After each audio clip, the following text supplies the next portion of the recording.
Maid hears men speaking Russian in the lobby and stops the millionaire from entering. Evelyn Harrington was pushing her cleaning cart down the fifth-floor hallway when she heard that voice. It wasn't just any voice. It was the voice that still echoed in her nightmares after 23 years. Her hands shook so much she almost dropped the clean towels she was carrying. That's when she heard the Russian words coming from the reception area.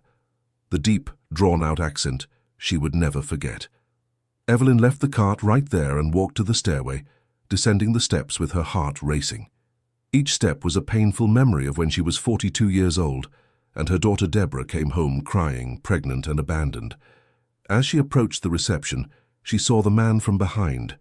Tall, perfectly styled grey hair, a navy blue suit that must have cost more than she earned in a year.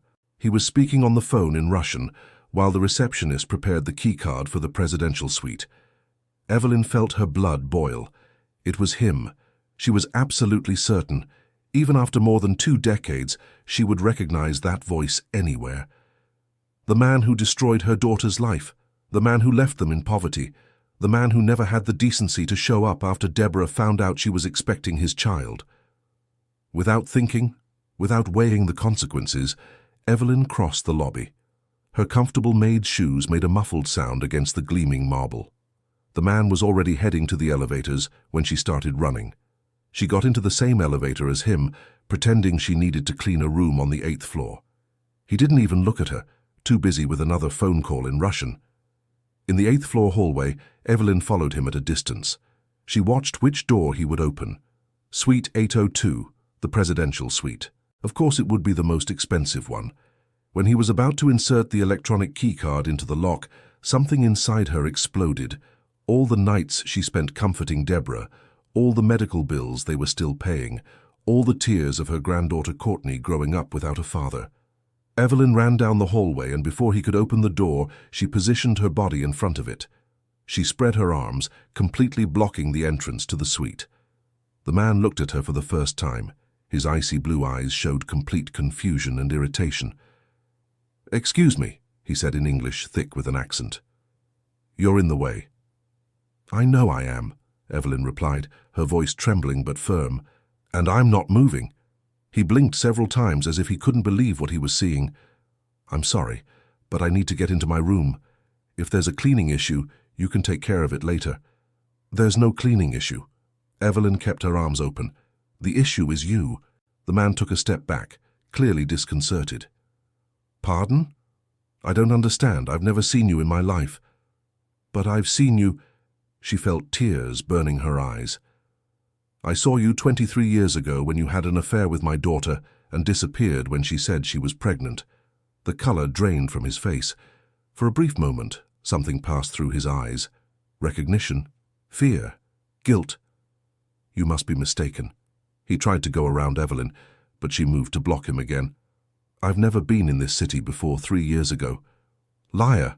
Evelyn felt the anger rising in her throat. "You came here in 2002. You stayed at this same hotel. You met my daughter Deborah Santos at the hotel restaurant where she worked as a waitress." The man was visibly disturbed now. He looked around as if searching for help. "Look, ma'am, I really don't know what you're talking about." "Mikhail Lebedev." Evelyn spat the name as if it were poison. "That's your name, isn't it?" He froze, completely paralyzed. At that moment, hurried footsteps echoed down the hallway. It was Gregory Baxter, the hotel manager, visibly alarmed. He must have been warned by the front desk that there was a strange situation on the 8th floor. "Evelyn!" he shouted as he approached. "What are you doing? I'm stopping this man from entering the room." She didn't budge an inch. "Have you lost your mind?" Gregory was red with anger and embarrassment. "Mr. Lebedev, please accept my sincerest apologies. This has never happened before." "Don't apologize for me." Evelyn looked directly at Mikhail. "He knows exactly why I'm doing this." "Evelyn, you're fired." Gregory grabbed her arm, trying to pull her away from the door. "Get out of here now before I call security." "Let me explain something, Gregory." Evelyn pulled free abruptly. "This man here ruined my family's life. He dated my daughter, promised her the world, and when she got pregnant, he vanished into thin air." "Evelyn, this isn't the place to settle this." Gregory was desperate. "You're making a scene." Good, she raised her voice. I want everyone to know what kind of man he is. Mikhail finally found his voice again. Mr. Baxter, I've never seen this woman in my life. She's clearly confused. Confused? Evelyn gave a bitter laugh. Do you think a mother forgets the man who destroyed her daughter's life? Evelyn, please, Gregory begged. Let's talk in my office. No, she crossed her arms. We'll talk right here, in front of him. Other guests started appearing at their room doors, curious about the commotion. Mikhail grew even more uncomfortable with the growing audience. Fine, he said, his voice lower now. If I met your daughter 20 years ago, I don't remember. I met a lot of people in my life. Oh, you don't remember. Evelyn felt the old pain surge back with full force. But I remember every detail. I remember how my daughter would come home so happy, talking about the polite Russian man who frequented the restaurant. I remember how she fell in love. I remember the day you said you had to go back to Russia for a few months, but would return to marry her. Mikhail looked away. And you know what else I remember? Evelyn stepped forward. I remember when she found out she was pregnant and tried to call you. The number you gave was disconnected. I remember her crying every night. Look, Mikhail ran a hand through his hair. If that really happened, I'm sorry. But it's been 20 years. People change. Yes, people change, Evelyn agreed. But the consequences don't. My daughter worked 2 jobs the entire pregnancy to pay the bills. She had complications during childbirth because she was alone and stressed. She almost died. Evelyn, Gregory tried again. Please. No, Gregory. She looked at the manager. Do you know how many years I've worked at this hotel? 22 years. You know why? Because I found out he came here on business. I stayed working here waiting for the day he'd show up again. And today, that day finally came. Mikhail seemed genuinely shocked by this revelation. You worked here for 20 years waiting for me? Yes, Evelyn confirmed. Because I knew you'd come back someday. Men like you always come back. An elderly couple watching from a distance murmured something to each other. A young woman pulled out her phone, probably to record. Put that phone away, Gregory ordered. No recordings. Why not? Evelyn challenged. Let the whole world see. Mikhail took a deep breath. All right, all right. Maybe I did know your daughter. It was a long time ago and I was different. Different how? Evelyn pressed. I was younger, more irresponsible, made bad decisions. Bad decisions, Evelyn repeated with disdain. Is that what you call abandoning a pregnant woman? I didn't know she was pregnant. Nikolai defended himself. Liar, Evelyn exploded. Deborah told you. You said you needed to think, and then you never showed up again.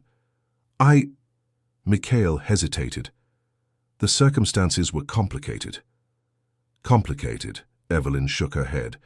You know what's complicated. Raising a child on your own, working 3 jobs to pay the bills, watching your daughter give up on her dreams because she doesn't have the time or money to study. Dear listener, if you're enjoying the story, go ahead and hit like and especially subscribe to the channel. It really helps us beginners. Now continuing. Where is your daughter now? Mikhail asked, his voice softer. Why do you want to know? Maybe I can help in some way. Help? Evelyn laughed without humor. Now you want to help? 23 years later? Better late than never, he suggested. Not for my daughter. She spent her whole life waiting for you to come back. Is she still waiting? Evelyn was silent for a moment. The question touched something painful. No, she finally gave up. It took years, but she gave up. And the child? Mikhail asked. Is the child okay? Your granddaughter, Evelyn corrected. She's 22 years old, and yes, she's fine, not thanks to you. Granddaughter. Mikhail murmured the word as if testing how it sounded. So it's a girl. A woman now. Courtney. Her name is Courtney. Courtney, he repeated. That's a beautiful name. Deborah chose it because it means light, Evelyn explained. She wanted her daughter to be the light in the darkness you left behind. Mikhail was quiet for a long moment. The other guests kept watching. Gregory seemed unsure whether to interrupt or let the conversation continue. Can I meet her? Mikhail finally asked. Meet who? Courtney, my granddaughter. Evelyn felt as if she had been punched in the stomach. Do you think you have the right to show up in her life now? I don't know if I have the right, Mikhail admitted, but I'd like to try. No, Evelyn was emphatic. Please. There was something in his eyes now, a vulnerability that wasn't there before. At least let me explain. Explain what? That you're a coward? Maybe, he agreed. But let me tell you what really happened. Evelyn hesitated. Part of her wanted to send him away. But another part, a part that had waited 22 years for this moment, wanted to listen. Talk, she finally said. But don't expect compassion. Mikhail looked at the small audience that had gathered in the hallway. Here. Yes, here, Evelyn insisted. In front of everyone. Just like you made my daughter suffer in front of everyone when you disappeared. He nodded slowly. When I met Deborah, I was in the United States on business. I was young, just starting my company. She was beautiful, intelligent, different from any woman I knew in Russia. Go on, Evelyn kept her arms crossed. We fell in love. At least I thought I had fallen in love. It was all very intense, very fast. I promised I would come back, that we would build a life together. But you didn't come back. No, he admitted. When I returned to Moscow, my family had other plans for me. What plans? An arranged marriage, said Mikhail, to the daughter of an oligarch, someone who could help my business. So you chose money, Evelyn concluded. It wasn't that simple, he defended himself. My family pressured me. They said I would destroy everything we had built if I didn't marry Galina. Galina, Evelyn repeated the name. And you married her? Yes, Mikhail lowered his head. I married 3 months after returning from my trip to the United States. 3 months? Evelyn felt nauseous. Deborah was still trying to contact you when you were already married. I know. I'm sorry. Sorry doesn't bring back 23 years, Mikhail. I know that too. Gregory took advantage of the pause to intervene. Maybe you two should continue this conversation in private. No, Evelyn and Mikhail said at the same time. They looked at each other, surprised by the momentary agreement. Go on, Evelyn ordered. What happened after you got married? I tried to forget Deborah, Mikhail admitted. I tried to be a good husband, but I never could completely forget her. How sad, Evelyn said sarcastically. Meanwhile, she was giving birth alone in a public city hospital. If I had known— You knew, Evelyn interrupted. She got your address through a friend and sent a letter. Mikhail seemed genuinely surprised. I never received any letter. Of course you didn't. Evelyn gave a bitter laugh. I bet your wife intercepted it. Galina? He shook his head. She never mentioned anything. And you think she would mention it? Evelyn raised her eyebrows. A letter from an American woman saying you got her pregnant. Mikhail went pale as he processed that possibility. You really think she hid it? I'm sure of it, Evelyn stated. Deborah kept a copy. She sent it to the address you gave, to your office in Moscow. My office, he murmured. Galina worked with me back then. She had access to all my mail. So you understand now, said Evelyn. Your wife knew. My ex-wife, Mikhail corrected. We've been divorced for 5 years. Divorced? Evelyn absorbed the information. Why? Because she cheated on me with my business partner. He gave a humorless smile. Ironic, isn't it? Evelyn didn't know what to say. There was some poetic justice in it. And since the divorce, she asked, why didn't you try to find Deborah? I did try, said Mikhail, pulling out his wallet. Let me show you something. He took out several folded papers. Receipts, notes, contracts. What's that? Payment receipts for private investigators, he explained. I tried to find Deborah over the last 5 years. Evelyn took the papers with trembling hands. They were receipts from 3 different investigation agencies, dates from 2020, 2021, 2022, 2023, 2024. You really searched, she whispered. I did, Mikhail confirmed, but I never could find her. The detective said she had changed addresses several times. Did she change her name? She didn't change her name. Evelyn felt something strange in her chest, but we moved neighborhoods a few times. When Courtney was little, we lived in a slum. Then we got a small apartment, then another a little better. That's why they couldn't find her. Mikhail seemed relieved and frustrated at the same time. The detective searched the old address. What address? 342 Blossom Lane. We left there 15 years ago, Evelyn informed, when the building was demolished to build a shopping mall. Mikhail ran his hand over his face. 15 years searching in the wrong place.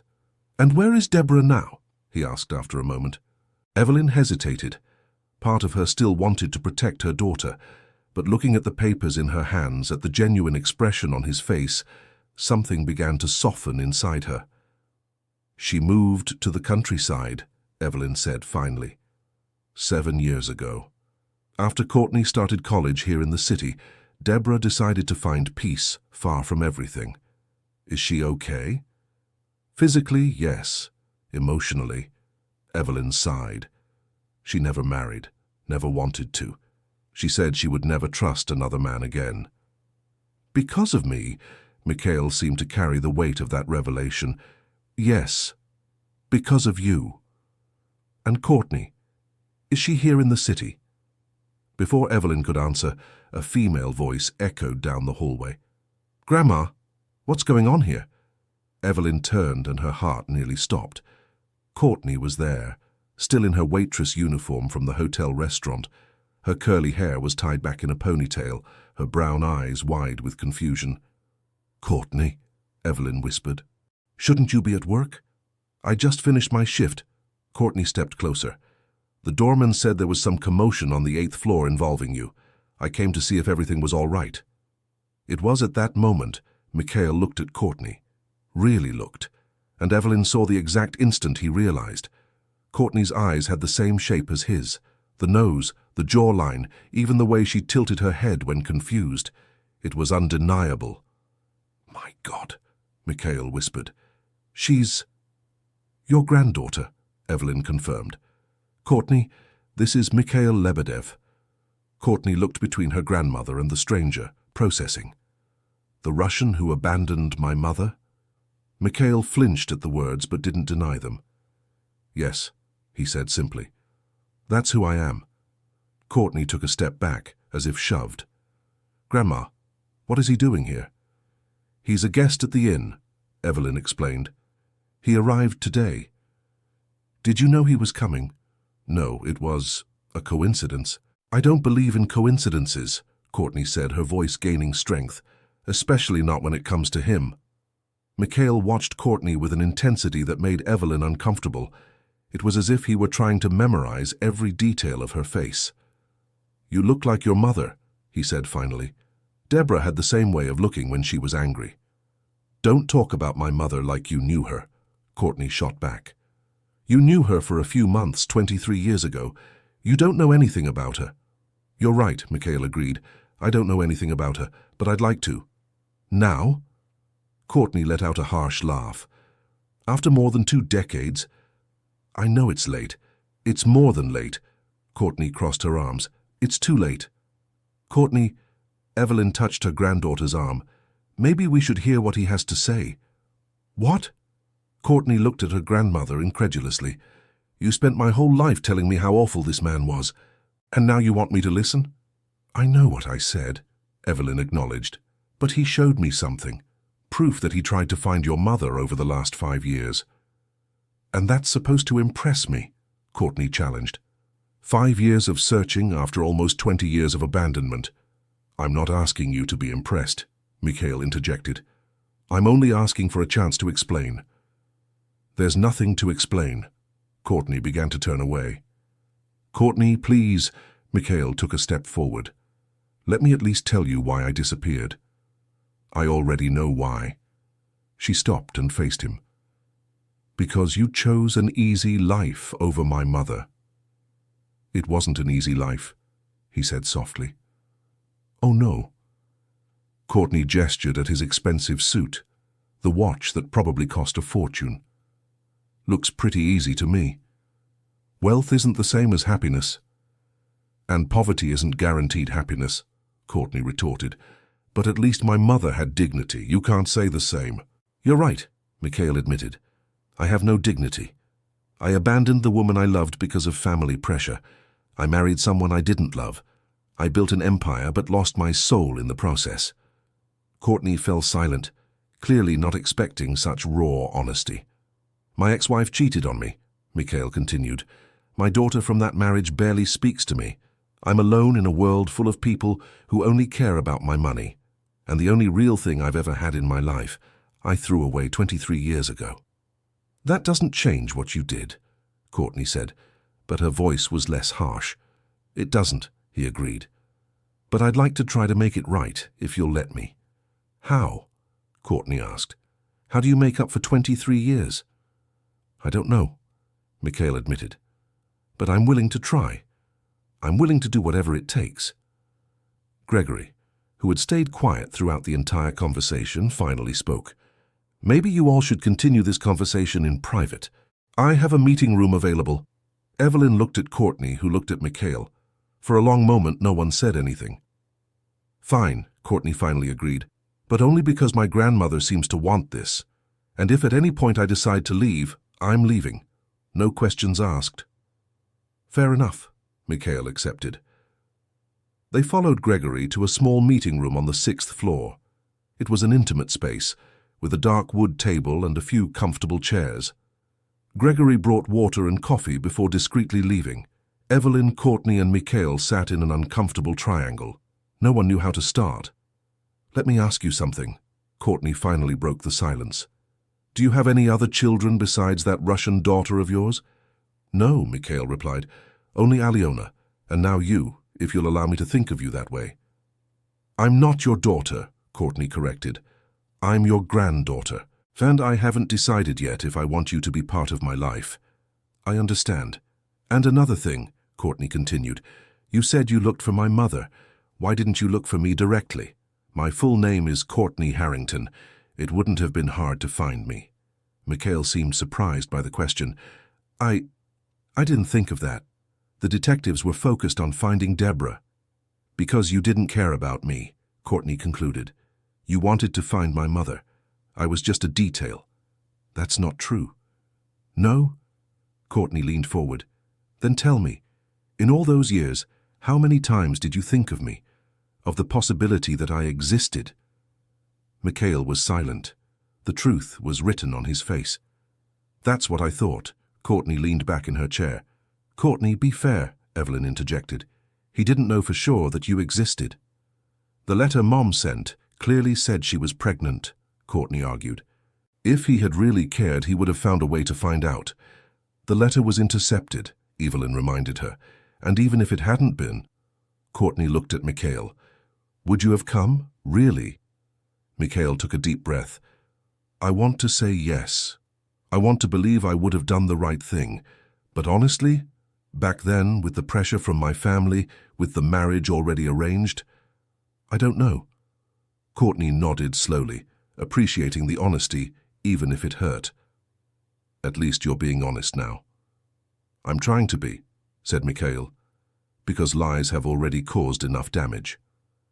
And your family? Evelyn asked. Do they know you're here? I don't have much family left, Mikhail explained. My parents are gone. My sister lives in Vancouver and we rarely talk. Alyona is in Moscow studying. Does she know about us? Courtney asked. No, Mikhail admitted. I haven't told her yet. Why? Because I'm still trying to understand all of this, he gestured vaguely. Because I had to find you first. And now that you have, Courtney pressed, what exactly do you want? To get to know you, Mikhail said simply. To get to know my granddaughter. To get to know Deborah again, if she'll let me. To try to build something from nothing. From nothing? Courtney gave a humorless laugh. From nothing would be if you had been here from the start. Now it's more like trying to build on ruins. Then let's rebuild the ruins, Mikhail suggested. It's not that simple, Courtney shook her head. You can't just show up and think everything will work out. I know. Do you really? Courtney stood up, walking to the window. Do you know what it's like to grow up without a father? Do you know what it's like to see other kids with their complete families while you wonder why you weren't enough for your father to stay? Courtney, Evelyn tried to calm her. No, Grandma. Courtney turned with tears in her eyes. Let me speak. He needs to hear this. Mikhail was pale, but he nodded. I need to hear it, he agreed. Say what you need to say. Do you know what it's like to have to lie at school when they ask about your father? Courtney's voice trembled. To make up stories about where he was, what he did, because the truth was too painful. I don't know. Do you know what it's like to see your mother cry every night, working herself to exhaustion, and not be able to do anything to help? No. Do you know what it's like to carry the guilt of having destroyed your mother's life just by being born? Courtney, you didn't destroy anything, Evelyn protested. I know that now, Grandma. Courtney wiped away her tears. But when I was a child, I thought I did. I thought if I hadn't been born, Mom could have been happy. Mikhail stood up, clearly affected. I'm so sorry. His voice was hoarse. I'm sorry you carried that. I'm sorry I wasn't there. Being sorry doesn't fix it, Courtney replied. I know, but it's all I have right now. They were silent for a long moment. The weight of 23 years of absence hung in the air. And what about Mom? Courtney finally asked. You said you want to see her. Does she know you're here? No. Mikhail looked at Evelyn. I didn't know how to contact her. And if she doesn't want to see you, Courtney challenged. Then I'll respect that, he said. But I have to try. I need to apologize to her. Explain what really happened. Do you think an explanation will fix 23 years of pain? No, Mikhail admitted, but it's a start. Evelyn watched the exchange between her granddaughter and the man she had hated for so long. Something was shifting inside her. The anger was still there, but now mixed with something more complicated. Understanding? Perhaps. Or just exhaustion from carrying so much resentment. Deborah lives in Sedona, Evelyn said at last. It's a small town in Arizona. She runs a little inn there. An inn? Mikhail seemed surprised. Deborah always wanted to have her own inn. You remember that, Evelyn noted. I remember a lot of things, he said. She used to talk about having a quiet place near the mountains where she could welcome people and make them feel at home. And she made it happen, Evelyn said, pride in her voice. It's not big, just 6 rooms, but it's hers. Did you help her? With everything I could, Evelyn confirmed. Courtney also helped when she could. I worked there during summers while I was in college, Courtney added. It's a beautiful place. Mom built it with love. Is she happy there? Mikhail asked. As happy as she can be, Evelyn replied. She's found peace, at least. And if I showed up there, Mikhail asked hesitantly, would I be welcome? I don't know. Evelyn was honest. Deborah is strong now. She's not the 23-year-old girl you knew. She's been through a lot to get where she is. I understand. But I think she deserves to know the truth, Evelyn continued. About the intercepted letter, about your searches these past years. She deserves to hear it from you. Would you take me to her? Mikhail asked. Evelyn looked at Courtney. It's not just my decision. Courtney has a say in this too. Dear listener, if you're enjoying the story, take a moment to leave a like and especially subscribe to the channel. It really helps us who are just starting out. Now continuing. Courtney was quiet for a long moment, clearly struggling internally. If we go, she said at last. It has to be on her terms. If Mom says she wants you to leave, you leave. No argument. Agreed. Mikhail accepted immediately. And one more thing, Courtney added. Your money doesn't fix anything here. This isn't about money. I understand. I'm not sure you do. Courtney looked directly at him. Because people like you think money solves everything. But it doesn't heal emotional wounds. It doesn't buy back the lost years. You're right, Mikhail acknowledged. And I promise I won't try to use my money as a solution. I'm here as a person, not as a businessman. We'll see. Courtney didn't sound convinced. Gregory knocked on the door and peeked in. "Sorry to interrupt, Mr. Lebedev. The team needs to know if you still want the suite, or if you'd prefer to be relocated, given the situation." "I still want the suite," Mikhail replied. "But I'll need to cancel some appointments over the next few days." "The next few days?" Courtney asked. "Why?" "Because I'm going to Sedona," he explained. "If you'll take me, of course." "We?" Evelyn hadn't expected him to want to go so soon. "Why wait?" Mikhail argued. "I've already waited 23 years. Every extra day feels like an eternity now that I know where she is." Evelyn and Courtney exchanged glances. "I need to think," Courtney said finally. "I can't make this decision all of a sudden. How much time do you need?" "I don't know, maybe a few days." "I can wait a few days," Mikhail agreed, "but I'd like to do something in the meantime." "What?" "Get to know you better," he explained. "If you'll let me. Learn about your lives, learn about Courtney, about Deborah, about everything I missed." "Why?" Courtney asked suspiciously. "To ease your guilt?" "Maybe," Mikhail admitted, "but also because I genuinely want to know. Because you're my family, even if I have no right to say that." "You really don't have that right," Courtney agreed. "But maybe in time, you can earn it." "That's all I'm asking. A chance." Courtney looked at her grandmother, seeking guidance. Evelyn saw in her eyes the same vulnerability she saw when Courtney was a child, asking questions about the father she never knew. "We could have dinner together," Evelyn suggested hesitantly. "The three of us tonight. Talk more calmly." "I'd really like that," Mikhail said, seeming genuinely grateful. "But not here at the hotel," Courtney added. "Somewhere neutral." "I know a good restaurant nearby," Evelyn offered. "Small, quiet, nothing fancy." "Perfect," Mikhail agreed. They set it for 8 o'clock that evening. When they left the meeting room, the hallway was empty. The other guests had lost interest or been discreetly moved away by security. Evelyn went back to work, her cleaning cart still where she'd left it hours before. Her mind was spinning. She had spent 22 years waiting for this moment, imagining what she would say, how she would feel. But now that it had happened, she felt strangely empty. The anger that had sustained her for so long was dissolving, replaced by something more complex that she couldn't name. Courtney went home to change clothes and process everything. She had a small apartment she shared with a friend near the university, where she worked part-time as an administrative assistant, supplementing her income from the restaurant. Meanwhile, Mikhail finally entered his suite. The room was luxurious, with a view of the city, but he barely noticed. He sat on the edge of the huge bed and put his face in his hands. For the first time in decades, Mikhail Lebedev cried. He cried for the lost years. He cried for the woman he loved and abandoned. He cried for the granddaughter he never knew. He cried for the man he could have been but wasn't. That evening, at the small, cozy restaurant Evelyn had suggested, the three met again. The tension was present, but somehow less suffocating than before. "Thank you for coming," Mikhail said as they sat down.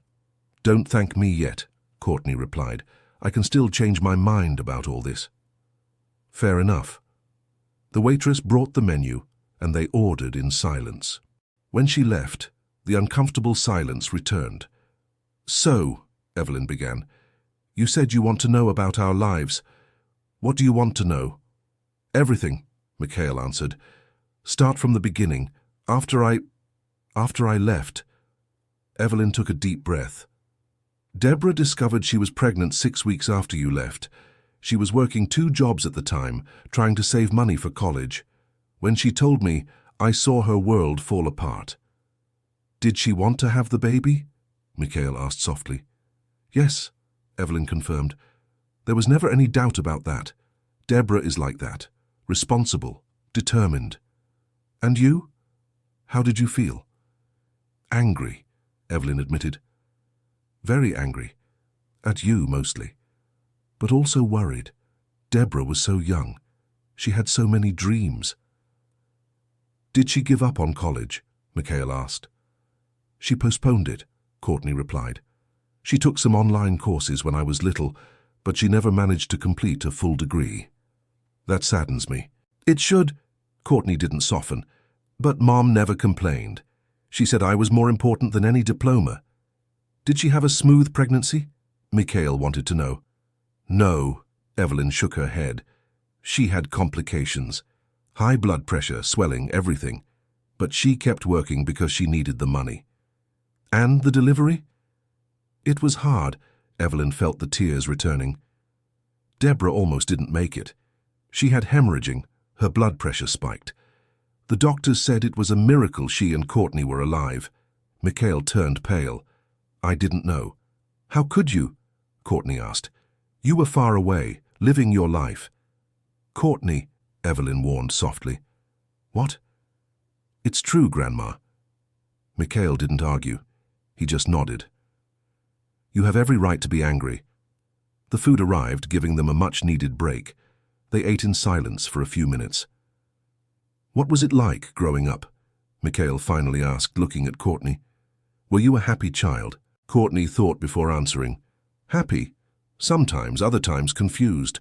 I didn't understand why I didn't have a father. Other kids did. Why not me? What did Deborah say when you asked? That my father had to leave, Courtney explained. That it wasn't my fault. That he had his reasons. She never spoke ill of me? Mikhail seemed surprised. No, Courtney confirmed. Mom was always careful about that. She said she didn't want me to grow up with hatred in my heart. Deborah was always generous, Mikhail murmured. Too generous, Evelyn commented. Always protecting everyone's feelings, except her own. Is she still like that? Yes, Evelyn sighed. Even after everything, she still has too good a heart. And you, Courtney? Mikhail turned his attention to his granddaughter. What did you study in college? Architecture, Courtney replied. I'm still finishing up. I'm in my last year. Architecture, Mikhail smiled. Creative and practical. Do you like it? I love it. For the first time, Courtney showed enthusiasm. I've always liked drawing, imagining spaces. Mom always said I made the best sandcastles on the beach when I was little. Deborah took you to the beach? Yes, once a year, always on my birthday. Even when money was tight, Mom found a way. She always wanted to live near the sea, Mikhail recalled. She said the sound of the waves calmed her. She still says that, Courtney admitted. That's why she chose Sedona, even though it's not on the beach. There's a river near the inn. She says the sound of flowing water has the same effect. Mikhail smiled sadly. She fulfilled her dream then, to have a quiet place near the water. Yes, Courtney agreed. But it took 20 years to achieve it. The implied reproach did not go unnoticed. And what do you plan to do after you graduate? Mikhail changed the subject. I want to open my own firm, Courtney explained, specializing in sustainable and affordable projects. Architecture for ordinary people, not just the rich. That's a noble mission. I learned it from Mom, said Courtney. She always said that helping others was more important than accumulating wealth. Mikhail understood the subtext. Deborah had raised Courtney with values completely opposite to his. Your mother is a wise woman. She is, Courtney agreed firmly. And strong. Stronger than anyone I know. I don't doubt it. They kept talking through dinner. Evelyn talked about Courtney's early years, how she had been a calm but curious baby. Courtney shared memories of her childhood, careful not to romanticize too much, but also not to exaggerate the hardships. Did you have friends? Mikhail asked. Yes, Courtney smiled. I had a few close friends. I still do. One of them, Tiffany, lives with me now. And boyfriends? Are you dating anyone? Courtney hesitated. Not at the moment. I ended a relationship a few months ago. Really? I'm sorry. What happened if it's not too intrusive?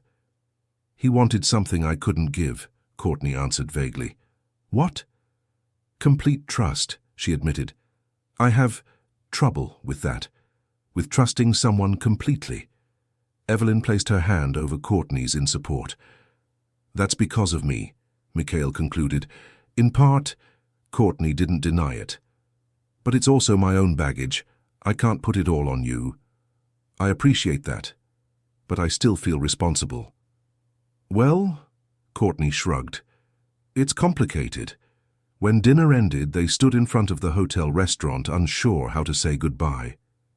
"Thanks for the evening," Mikhail said. "It meant a lot to me."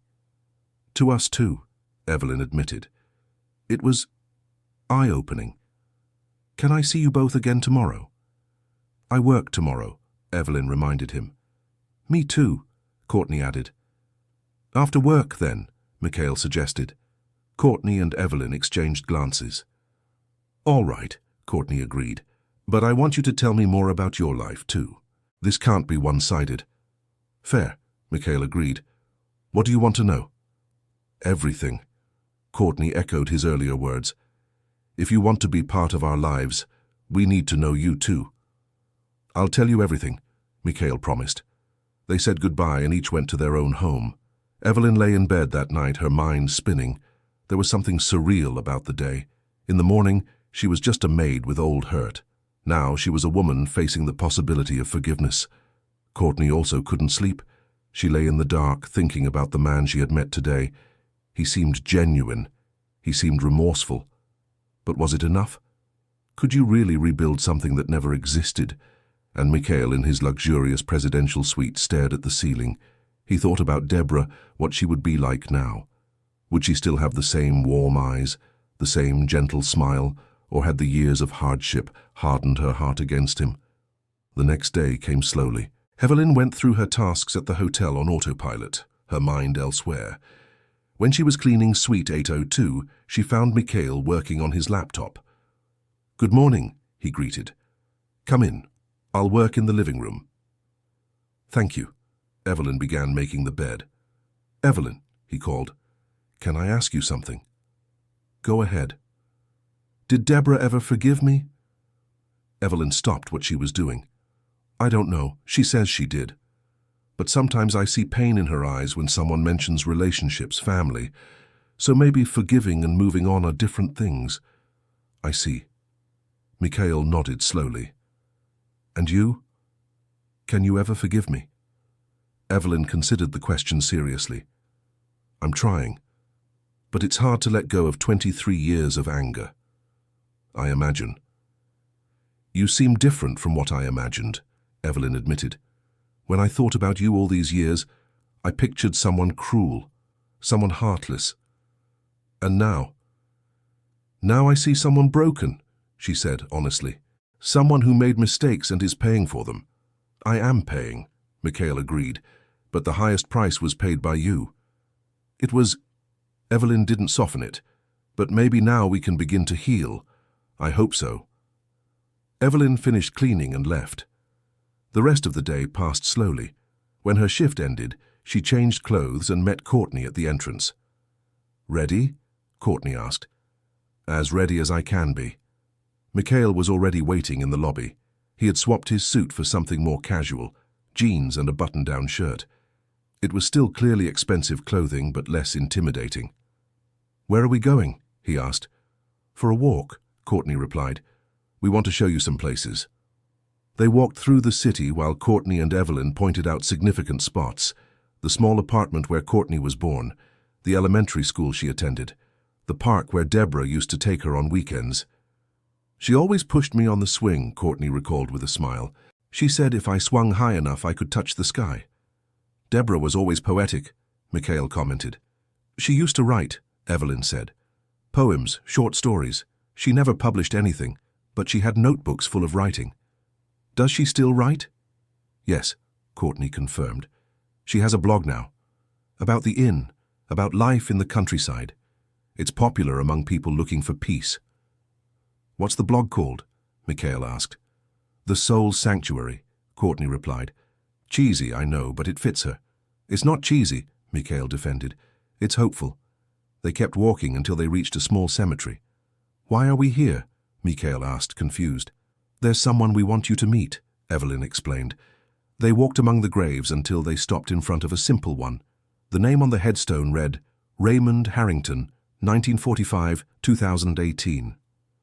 "My husband," Evelyn explained. "Deborah's father. He passed away 7 years ago." "I'm sorry," Mikhail said sincerely. "He was a good man," Evelyn continued. He worked hard his whole life. He helped raise Courtney as if she were his own. He never complained, never judged Deborah. "Would he forgive you for bringing me here?" Mikhail asked. "Yes," Evelyn smiled. Raymond always said holding a grudge was like drinking poison and expecting the other person to suffer. He believed in second chances. "He was the only grandfather I ever knew," Courtney added. "And that was enough. He loved me unconditionally. He must have been special." "He was," Courtney agreed. "And I'm sorry you never got to meet him." "Me too." They stood in silence for a moment, each lost in their own thoughts. "Did Raymond know about me?" Mikhail finally asked. "He did," Evelyn confirmed. "Deborah told him everything before they got together. Well, they never officially married, but they were together for 15 years. "Wait," Mikhail was confused. "Deborah had another relationship?" "Yes," Evelyn said. "With Raymond. They met when Courtney was 5. He was a widower, no kids. They fell in love slowly. And what happened? They were happy," Courtney replied. "He treated her like a queen. He treated me like a princess. It was everything Mom deserved." "Why didn't it last?" Mikhail asked. "He got sick," Evelyn explained sadly. "He was diagnosed with a terminal illness. The doctors gave him 6 months. He lived for 3 years, but they were 3 hard years." "Deborah took care of him?" Mikhail already knew the answer. "Every single day," Courtney confirmed. "She quit her job to take care of him full-time. She used all her savings for treatments. And when he passed, we had nothing again." "But the inn, it was bought with the money from his life insurance," Evelyn explained. "Raymond insisted on leaving everything to Deborah and Courtney. He said they were his family." Mikhail absorbed it all in silence. "Deborah loved another man," he murmured. "That's good. She deserved to be loved." "She did," Evelyn agreed. "And she was, deeply." "And was she happy with him?" "Happier than I ever saw her," Courtney answered honestly. "Raymond made her laugh, made her feel safe, made her believe in love again. And even so, she never married him." "Not officially," Evelyn said. "Deborah was afraid of legal commitment, of being abandoned again if things went wrong. Raymond understood. He said the paper didn't matter, as long as she stayed with him." "He sounds like he was a better man than I was," Mikhail admitted. "He was," Courtney didn't hesitate. "But he also had the chance to prove it. You didn't have that chance." "By my own choice." "Yes," Courtney agreed. "But maybe now you have a second chance." "Do you think Deborah will give me that chance?" Mikhail asked with vulnerability. "We don't know," Evelyn was honest. "Deborah is unpredictable when it comes to emotions. She might welcome you with open arms or she might send you away. There's no way to know until we try. And you'll go with me? To Sedona?" Evelyn looked at Courtney. "We'll go," Courtney decided. "But only because we think Mom deserves to hear your side of the story. After that, the decision is hers." "When can we go?" "This weekend," Courtney suggested. "I have an exam on Friday, but after that I'm free." "Friday," Mikhail repeated. 3 days from now." "Too soon?" Evelyn asked. "No." He shook his head. "I said I waited 23 years. 3 days is nothing." They left the cemetery and continued their walk. Mikhail asked more questions about Courtney's life, about Deborah, about everything. He wanted to know every detail, every memory. When night fell, they stopped at a simple diner. "Now it's your turn," Courtney said after they ordered. "Tell me about your life, about your family in Russia, about everything." Mikhail took a deep breath. "My family was traditional Russian. My father built our fortune through oil in the 90s. He was tough, demanded a lot from me and my sister." "You mentioned a sister." "Raisa," Mikhail confirmed. "She's 3 years younger. We were always close as kids, but we drifted apart when we grew up." "Why?" "Because she disapproved of my choices," Mikhail explained, "especially my marriage to Galina. Raisa said I was selling my soul." "Was she right?" Courtney asked. "She was," Mikhail admitted. "But I didn't want to listen at the time." "And Galina? What was she like?" "Cold," Mikhail answered after hesitating. Beautiful, intelligent, but cold. Our marriage was more of a business arrangement than a relationship. You had a daughter together. Yes, Aliona. She's 20 now. She's studying law in Moscow. Are you close? Evelyn asked. No, Mikhail admitted sadly. Aliona blames me for the divorce. Galina poisoned her against me. How? When I found out about Galina's affair with my partner, I asked for a divorce. Galina told Aliona that I was cruel, that I never truly loved her, that family was never important to me. And was it true? Courtney challenged. Partly, Mikhail admitted. I didn't love Galina, but I always tried to be a good father to Aliona. Only I tried the wrong way and with money and gifts, not with time and attention. You realize that now? Too late, he sighed. Aliona barely talks to me. When she does, it's to ask for money. Do you give it? Always, because it's the only way she lets me be present in her life. That's sad, Courtney commented. It is, Mikhail agreed. And it's my fault. I repeated the same mistakes my father made with me. How so? My father was also distant, Mikhail explained. He worked all the time. When he was home, he was irritated or tired. I never had a real conversation with him. He never told me he loved me. And you did the same with Aliona, Evelyn concluded. Yes, Mikhail confirmed. I thought I was giving her a better life by working so hard, by building an empire. But really I was just repeating the cycle. Why did you agree to marry Galina? Courtney wanted to know. Did you really have no choice? I had a choice. Mikhail was honest. We always have a choice, but my father made it clear that if I didn't marry Galina, I would be disinherited. I would lose everything. And you chose the money. I chose security, Mikhail corrected. I was 25, just starting out in the company. I was afraid of losing everything. So you lost Deborah? Yes. And I realize now that Deborah would have been worth more than all the billions I've accumulated. Why do you only realize that now? Courtney pressed.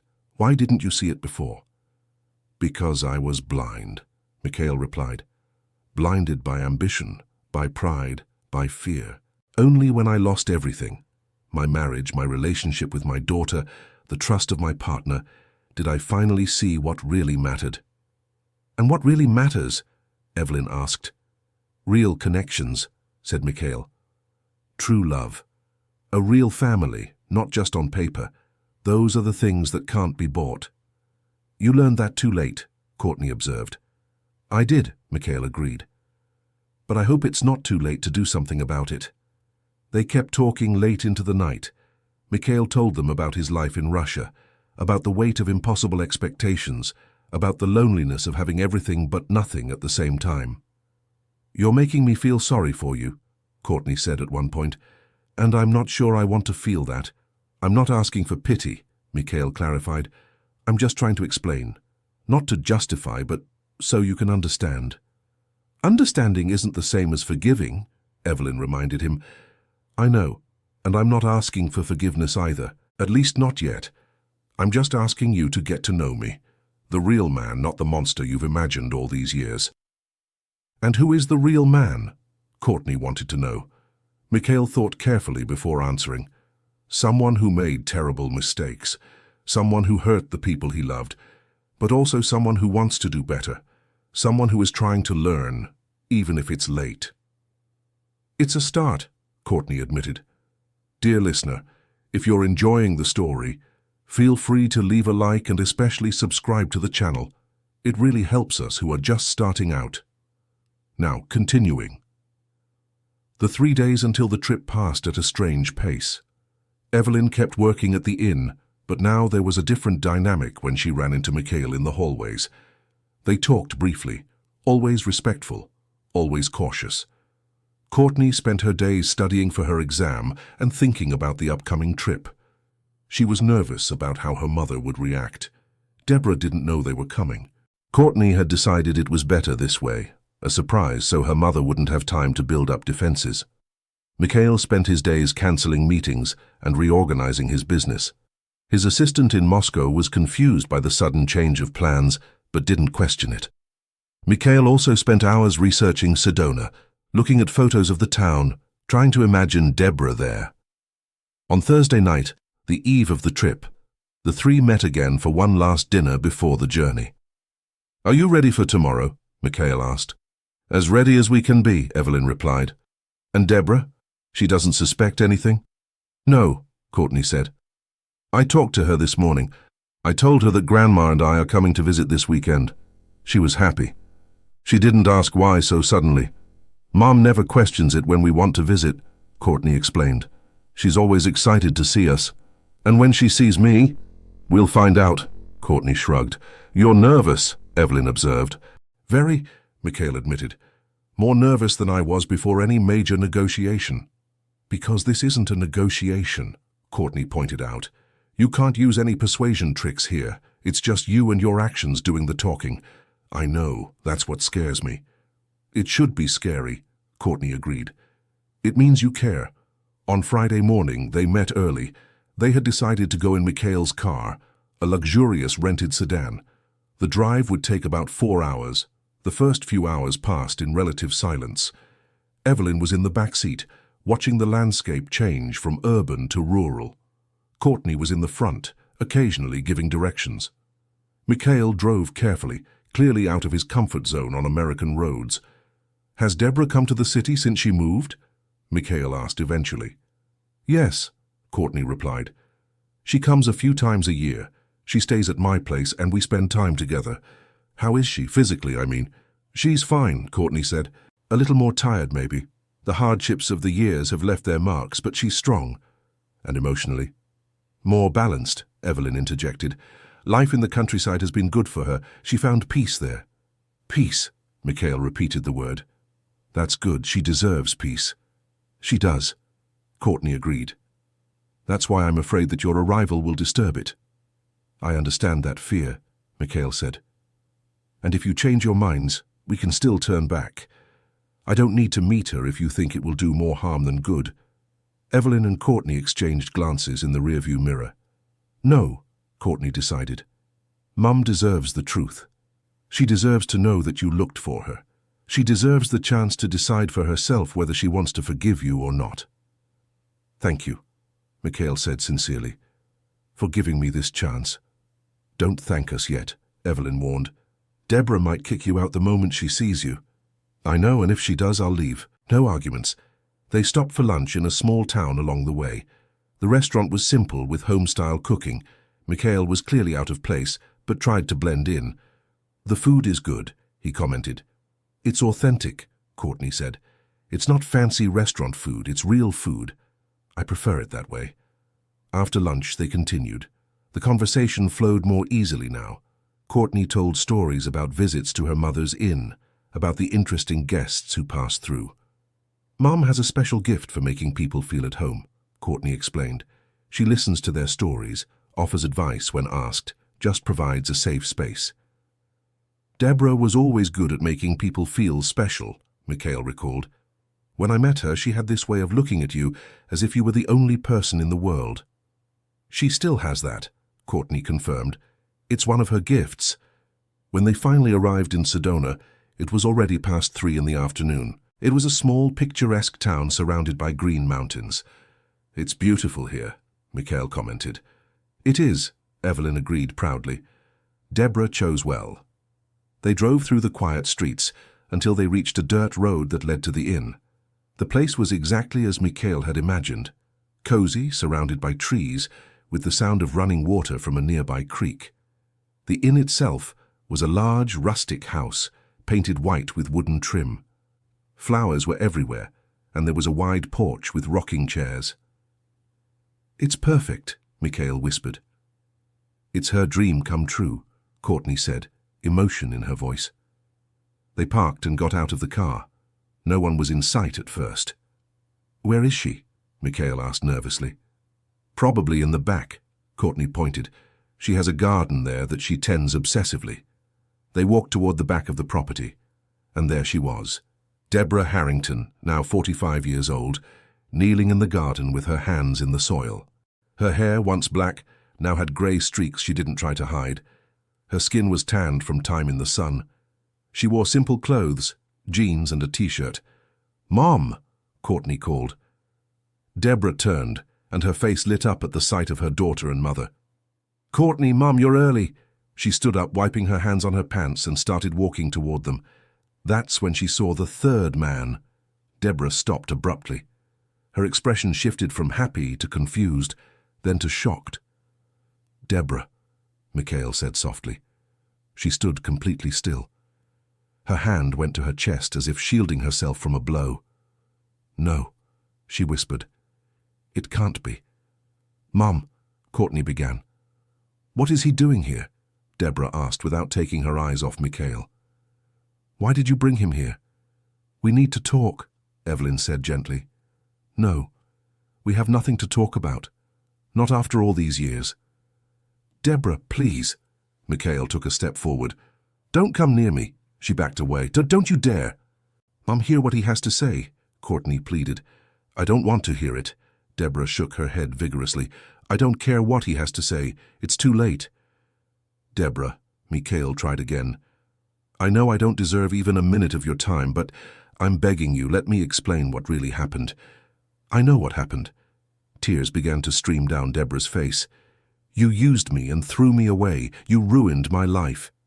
"That's not how it was," Mikhail insisted. "Then how was it?" Deborah shouted. "Tell me how it was, Mikhail. Tell me how I was so stupid to believe you." "You weren't stupid," he said firmly. "I was the coward. At least we agree on that." "Deborah, please." Evelyn touched her daughter's arm. "Hear him out. If after that you still want him to leave, he will. But you deserve to hear the truth." Deborah looked between her mother and her daughter. "Are you on his side now?" "It's not about sides," Courtney explained. "It's about truth. He has things to tell you that you need to know." Deborah took a deep breath, trying to calm herself. "All right," she said finally. "But not here. Not in my sanctuary." "Where then?" Mikhail asked. "There's a trail that leads to the river," Deborah pointed. "There, and you two," she looked at Evelyn and Courtney. "Stay here. This is between me and him." "But Mom..." "No, Courtney. If he's going to explain, he can explain to me alone." "All right," Mikhail agreed. "Whatever you want." Deborah took off her gardening gloves and started walking toward the trail. Mikhail followed, keeping a respectful distance. Evelyn and Courtney stayed behind, anxious. The trail was narrow and shaded by trees. The sound of the river grew louder as they advanced. Neither spoke during the 10-minute walk. When they reached the riverbank, Deborah finally stopped. She stood with her back to Mikhail, watching the water flow. "So," she said without turning around. "Talk. Say what you came to say after 23 years." Mikhail took a deep breath. "I loved you," he began. "That's the first thing you need to know. I truly loved you." "What a funny way to show love." Deborah laughed without humor. "I know, but it's true. When I met you, you were like nothing I had ever experienced. You were pure light. And you put it out." "I tried not to." Mikhail defended himself. "When I went back to Russia, I planned to come for you. I was going to arrange everything for you to come live with me. But you didn't. Because my family had other plans. They had already arranged a marriage for me." "And you accepted?" Deborah finally turned to face him. "You could have refused, but you accepted." "I accepted," Mikhail admitted. "Because I was a coward. Because I was afraid of losing everything my family had built. So you lost me." "I did. The best thing I ever had." "Don't use me to validate your guilt," Deborah warned. "Don't make me your redemption." "I'm not doing that," Mikhail insisted. "I'm just being honest." "Honest?" "Honest would have been telling me the truth before you left. Honest would have been not making promises you couldn't keep." "You're right about everything," he agreed. "But there's something you need to know. You sent a letter, right? Telling me about the pregnancy." "Yes, to your office in Moscow."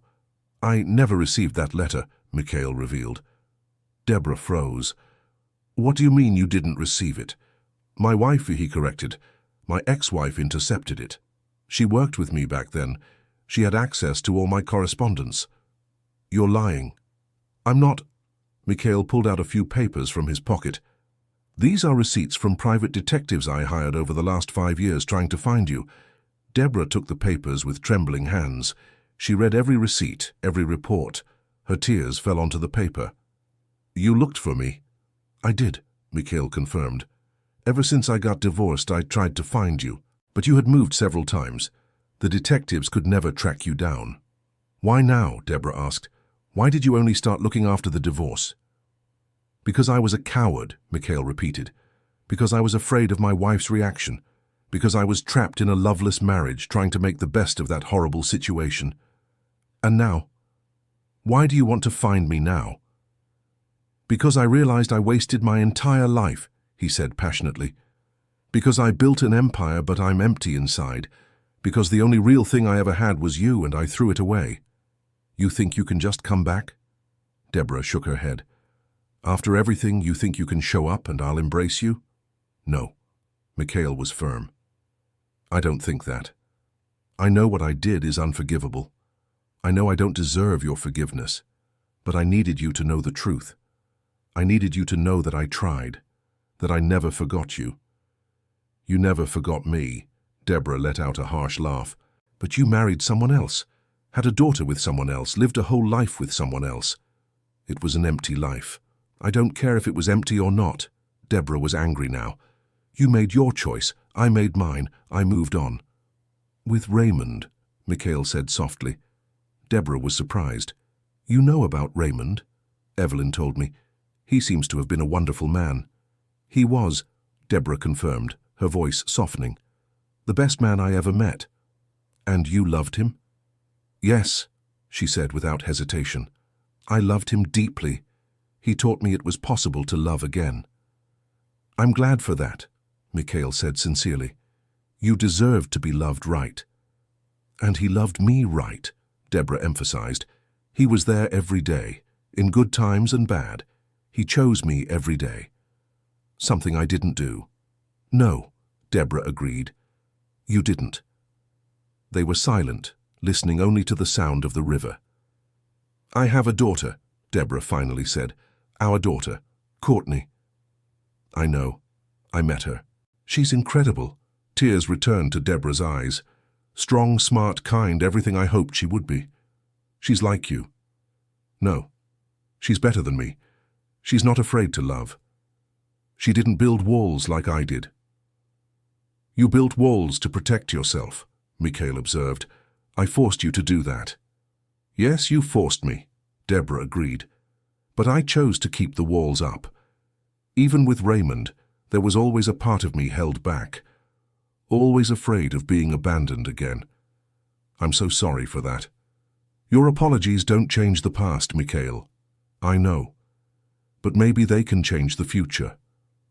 Deborah looked at him directly for the first time since they got to the river. What future? Do you think we have a future? I don't know, he admitted. But I'd like to try. Not a romantic relationship, he added quickly. I know that's not possible. But maybe friendship, connection, a chance to be part of our daughter's life? She's not your daughter, Deborah corrected harshly. You weren't there. You didn't change diapers. You didn't get up at night when she cried. You didn't help her with homework. You didn't carry her when she was tired. Raymond did all of that. He was her father. You're right. Mikhail hung his head. Raymond was the father I should have been, but biologically she's my daughter, and I'd like to meet her, to try to build something, even if it's late. It's far too late, Deborah insisted. Courtney doesn't think so, Mikhail revealed. She suggested we come here. She's the one who wants to give me a chance. Deborah was surprised. Courtney said that? Yes, she's more generous than I deserve. Deborah sat on a rock near the riverbank. Mikhail remained standing, keeping his distance. I don't know what to do, Deborah confessed. I spent 23 years hating you, blaming you for everything bad that happened in my life. And now? Now I'm confused, she admitted. Because part of me still hates you. But another part sees a broken man asking for a chance. I am broken, Mikhail agreed. In many ways, but I'm trying to fix myself. Why?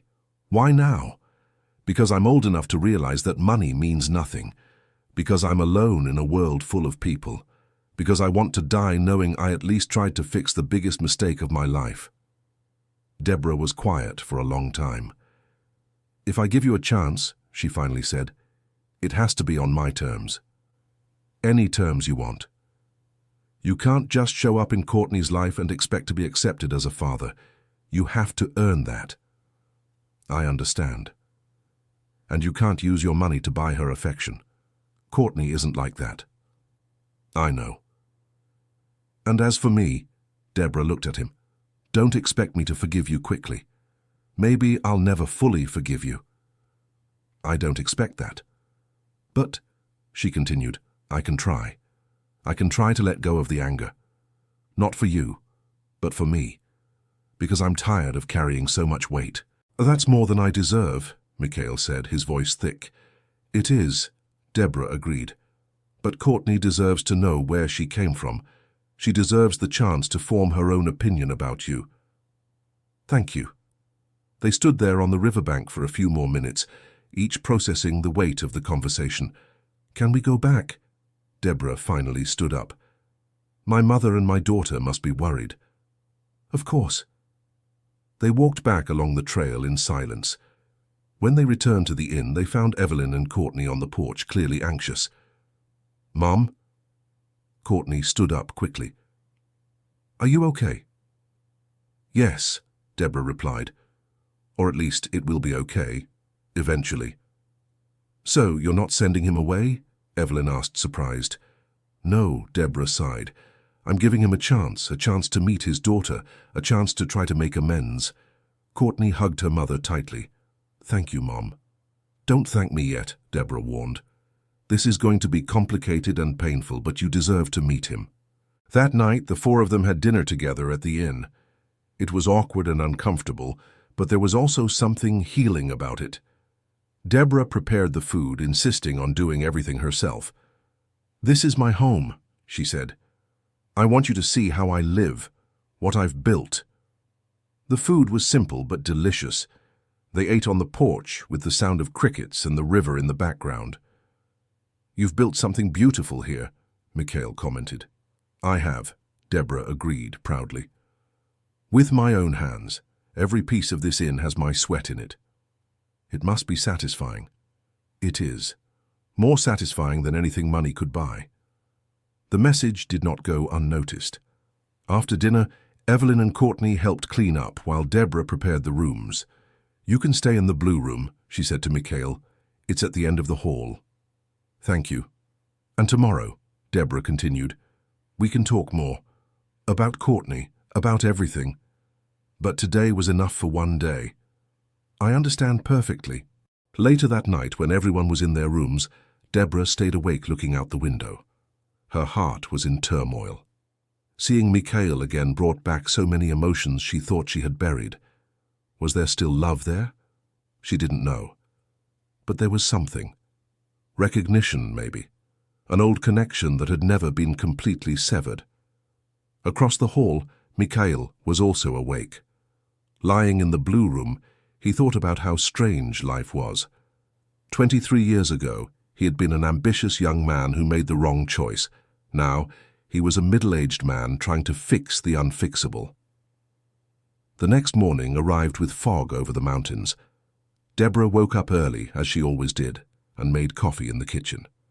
The strong aroma filled the house. One by one, the others appeared. Courtney was the first, still in pajamas. Good morning, Mum. Good morning, sweetheart. Did you sleep well? Not really, Courtney admitted. I was thinking about everything. Me too. Deborah poured coffee for her daughter. I still don't know if I did the right thing yesterday. You did. Courtney held her mother's hand. You always do the right thing. Evelyn appeared next, already dressed and ready. Good morning. She kissed her daughter's forehead. How are you? Surviving. Deborah tried to smile. That's more than we expected. Mikhail was the last to appear.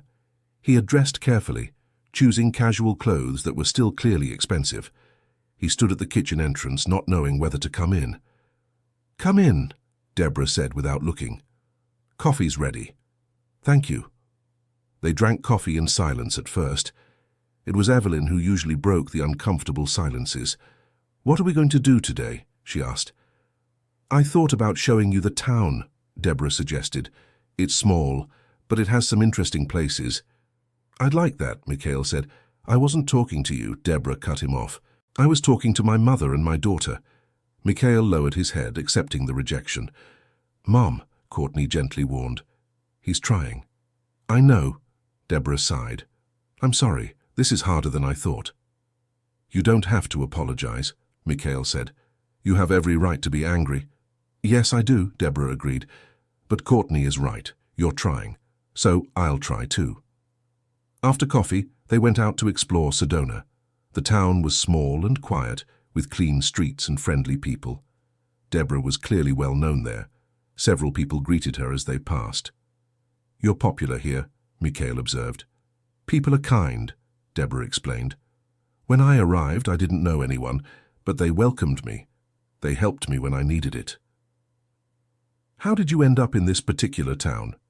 "It was accidental," Deborah said. "I was driving, trying to escape the pain of losing Raymond. I stopped here for gas and ended up staying." "Sometimes accidents are fate," Mikhail commented. "Or sometimes they're just accidents," Deborah countered. They visited the main square, a historic church and a small craft fair. At each place, Deborah told stories about the local people, about how the community worked. "It seems like you found a family here," Evelyn observed. "I did," Deborah confirmed. "I learned that family isn't just blood. It's who chooses to stay when things get hard."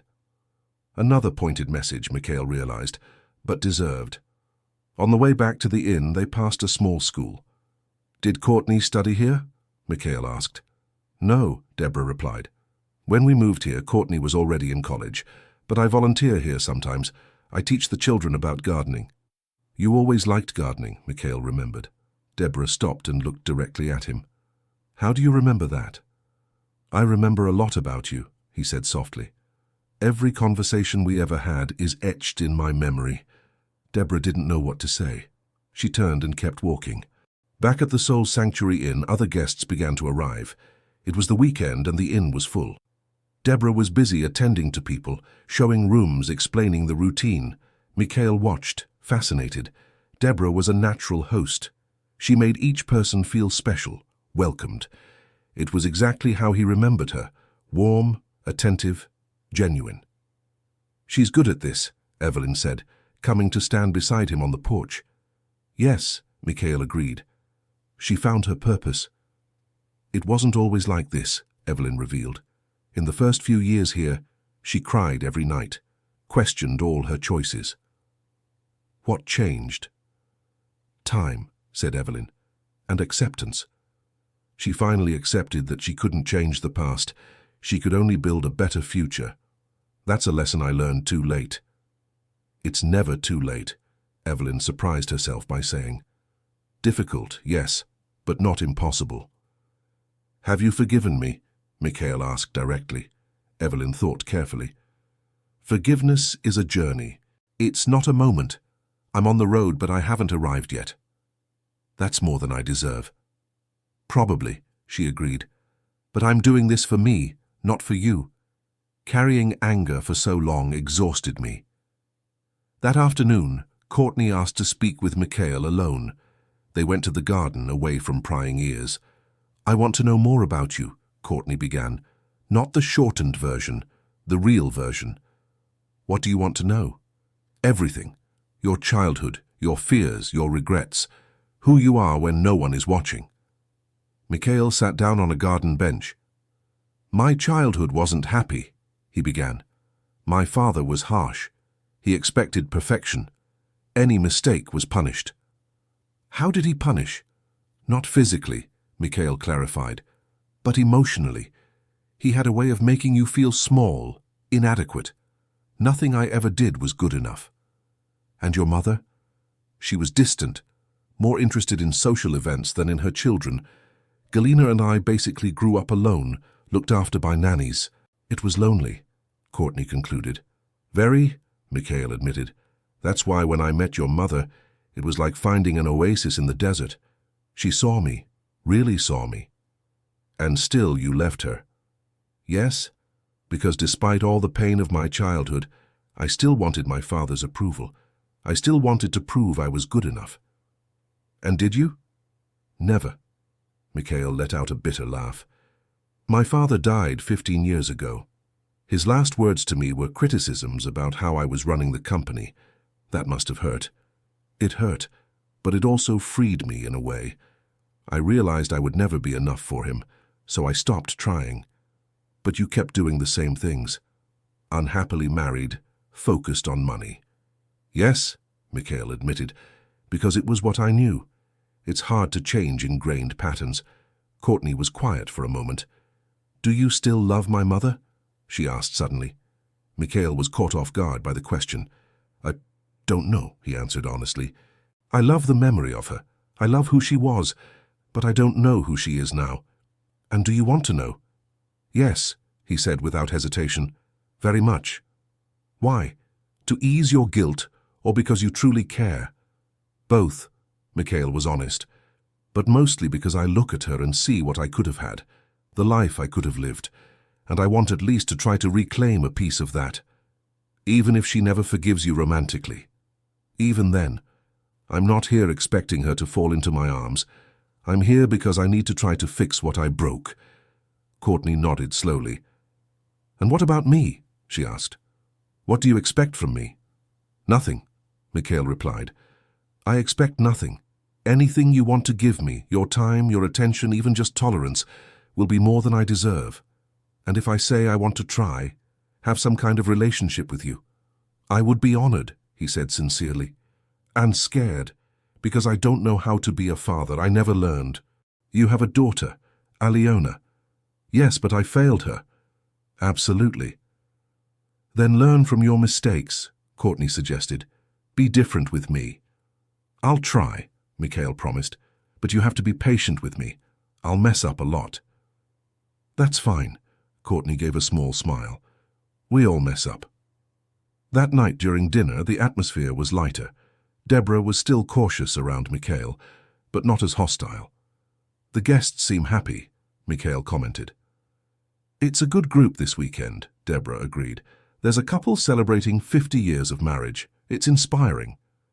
50 years, Mikhail repeated. That's a long time. That's what happens when you choose to stay, Deborah said, her eyes fixed on him. Every day for 50 years they chose to stay. I envy that. You should, Deborah agreed, because you could have had that. With you? Maybe or maybe not. We'll never know because you never gave it a chance to find out. After dinner, Deborah invited everyone to a bonfire in the back of the property. Other guests joined in, playing guitar and singing. It was cozy and perfect. Mikhail stood a bit apart, watching. Eventually, Courtney approached him. Come sit closer, she invited. You're here. You might as well join in. Hesitantly, Mikhail moved closer to the circle. Deborah was on the other side, talking to the couple celebrating 50 years. She glanced at him briefly, her eyes reflecting the firelight. One of the guests started telling stories about their own relationship, how they met, the ups and downs, how they overcame difficulties. The secret, the elderly man said, is communication and choice. You have to choose your partner every day, even on the hard days, especially on the hard days. And forgiveness, his wife added. You have to forgive. Holding grudges only poisons your own heart. Deborah and Mikhail exchanged looks across the fire. They both knew the words were relevant to them. Later, when everyone had gone inside, only Deborah and Mikhail remained. The fire was low, almost out. We should put this out, Deborah said. Let me help. Together they tossed dirt over the embers. They worked in silence, side by side. Today was a better day, Mikhail finally said. It was, Deborah admitted, but it's still complicated.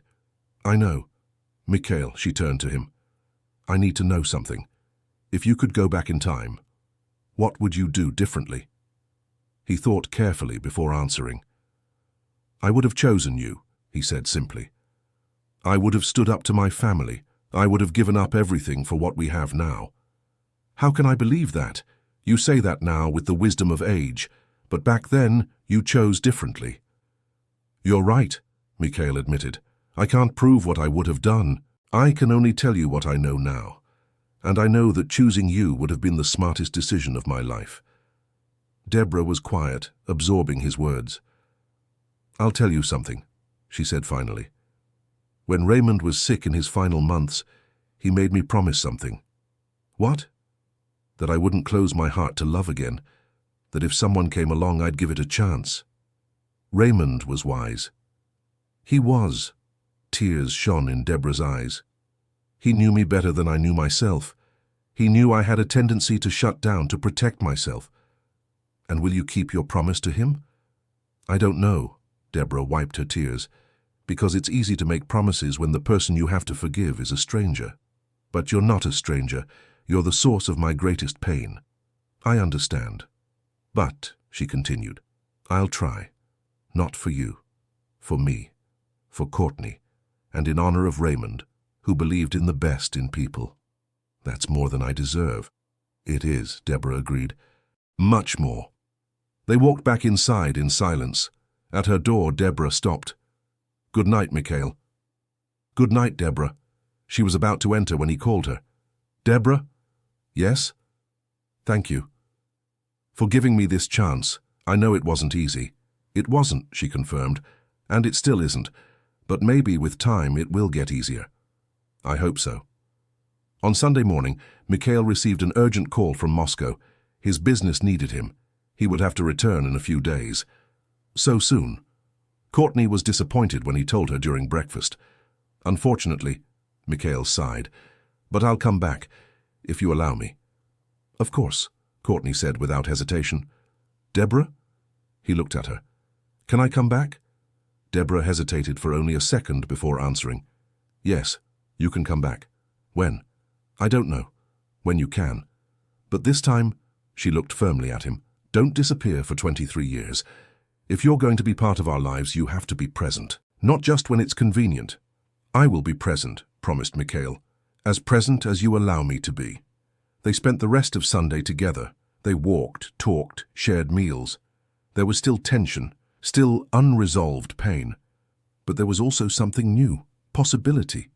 Hope, perhaps. When it was time for Mikhail to leave on Monday morning, there were tears. Courtney hugged him tightly. Come back soon, she murmured. I will come back, he promised. And in the meantime, can we talk by phone, video calls? I'd like that. Evelyn also hugged him, surprised by her own gesture. Take care, she said. I will. And Deborah. She stood a little apart, arms crossed. But when Mikhail approached to say goodbye, she accepted a brief hug. Don't disappoint me again, she whispered in his ear. I won't, he promised. Not this time. They watched as he drove away, the luxurious car disappearing down the dirt road. Do you think he'll really come back? Deborah asked. He will. Courtney was confident. He's different now, I can feel it. I hope you're right. Deborah sighed. And if I am? Courtney took her mother's hand. Will you give him a real chance? I don't know, Deborah admitted. But I'll try. That's all I can promise. In the following weeks, Mikhail kept his word. He called every day. He talked to Courtney about her studies, her dreams. He talked to Evelyn about her day, about the inn. And he talked to Deborah, cautious but increasingly comfortable conversations. How is Russia? Deborah asked during a call. Cold and grey, Mikhail replied. As always, but my heart is in a sunny place in the American countryside. Don't be dramatic. I'm not being dramatic, I'm being honest. Are you trying to win me back? I'm trying to be your friend, he corrected. If something more happens, it will be on your time, not mine. Deborah didn't answer, but he heard something in her silence. Consideration, perhaps. A month later, Mikhail returned. This time he stayed for an entire week. He helped at the inn, fixing things that were broken, painting walls that needed touch-ups. You don't have to do manual labor, Deborah protested. I want to, he insisted. It makes me feel useful. Alyona also found out about Courtney. The reaction was not good. "You have another daughter?" she shouted during a video call. "And you didn't tell me?" "I didn't know for sure until recently," Mikhail tried to explain. "Liar, you always knew, you just didn't care. Alyona, please." "No, don't ask me to understand. You've always been an absent father. Now I know why. You were busy thinking about another family." She hung up before he could respond. Courtney witnessed everything. "She's angry," Courtney stated obviously. "She is, and she has every right to be. Are you going to let her process it, or force a resolution?" "I'll give her space," Mikhail decided. "I've learned that forcing things only makes everything worse." "When did you become so wise?" Courtney asked with a small smile. "When I started listening instead of just talking." During that week, something shifted between Deborah and Mikhail. It wasn't dramatic, it wasn't obvious, but it was palpable. They began sitting together on the veranda after everyone had gone to sleep. They talked about everything: books, music, philosophy of life. "You've changed," Deborah observed one night. "So have you," Mikhail replied. "You're stronger, more centered." "I had to stay. I didn't have a choice." "You always had a choice," he argued. "You could have become bitter, but you chose to become resilient." "I don't always feel resilient," Deborah confessed. "Sometimes I still cry at night. I still question every decision I've made. That makes you human, not weak." They fell silent, listening to the night sounds. "Mikhail," Deborah finally said, "can I ask you something personal?" "Anything." "Are you happy? Truly happy?" He thought carefully. "No, I haven't been happy for a long time. But lately, here with you all, I feel something I haven't felt in decades." "What?" "Hope," he said simply. "Hope that maybe it's not too late to have a real life." "Hope is dangerous," Deborah murmured. "Why?" "Because when you hope, you can be disappointed. Or you can be surprised," Mikhail suggested. Deborah looked at him in the dim light of the veranda. "Are you courting me, Mikhail Lebedev?" "I'm trying," he admitted. "Very badly, probably. I forgot how to do it." "You're doing better than you think," Deborah surprised herself by saying. "Really?" "Yes, because you're being genuine. You're not trying to impress me, you're just being yourself." "It's the only thing I know how to do now," said Mikhail. "I pretended for so long that I forgot how. But with you, with Courtney, with Evelyn, I don't want to pretend." "That's good," Deborah said softly, "because I would know if you were pretending." That night when they said goodbye, Deborah briefly touched his face. It was only a moment, but it meant everything. The week passed too quickly. Soon, it was time for Mikhail to leave again. "When are you coming back?" Courtney asked. "In 2 weeks," he promised. "And I'll bring Alyona with me, if she agrees." "Do you think she will?" Deborah was skeptical. "I'll do my best to convince her," said Mikhail. "Courtney deserves to meet her sister." "Half-sister," Deborah corrected automatically. "Sister," Mikhail insisted firmly. "They are sisters. Simple as that." Deborah nodded slowly, appreciating his stance. 2 weeks later, Mikhail returned, but Alyona was not with him. "She refused," he admitted, defeated. "She said she wasn't ready to meet you all." "That's understandable," Courtney said generously. "She's processing a lot." "But frustrating," Mikhail sighed. "I wanted you to meet each other." "It will happen when the time is right," Deborah consoled. "You can't force that kind of thing. That visit was different from the previous ones." Mikhail was no longer trying to prove something. He just was, living, participating, being part of the family. One afternoon, while Courtney was studying and Evelyn was sleeping, Deborah and Mikhail went for a walk to the river. "I like this place," he said. "It's where we had our first real conversation since I came back." "It's meaningful," Deborah agreed. They sat on the same rock where they had sat months ago. "Deborah," Mikhail began, "can I tell you something without you running away?" "Depends on what it is." "I still love you," he said simply. "I know I shouldn't. I know I have no right. But I do." Deborah was quiet for a long moment. "Mikhail." "Wait," he interrupted. Let me finish. I'm not saying this hoping you'll say it back. I'm not saying this to pressure you. I'm saying it because it's true. And because I'm tired of holding in truth. You don't know me anymore, Deborah argued. I'm not the girl you met 23 years ago.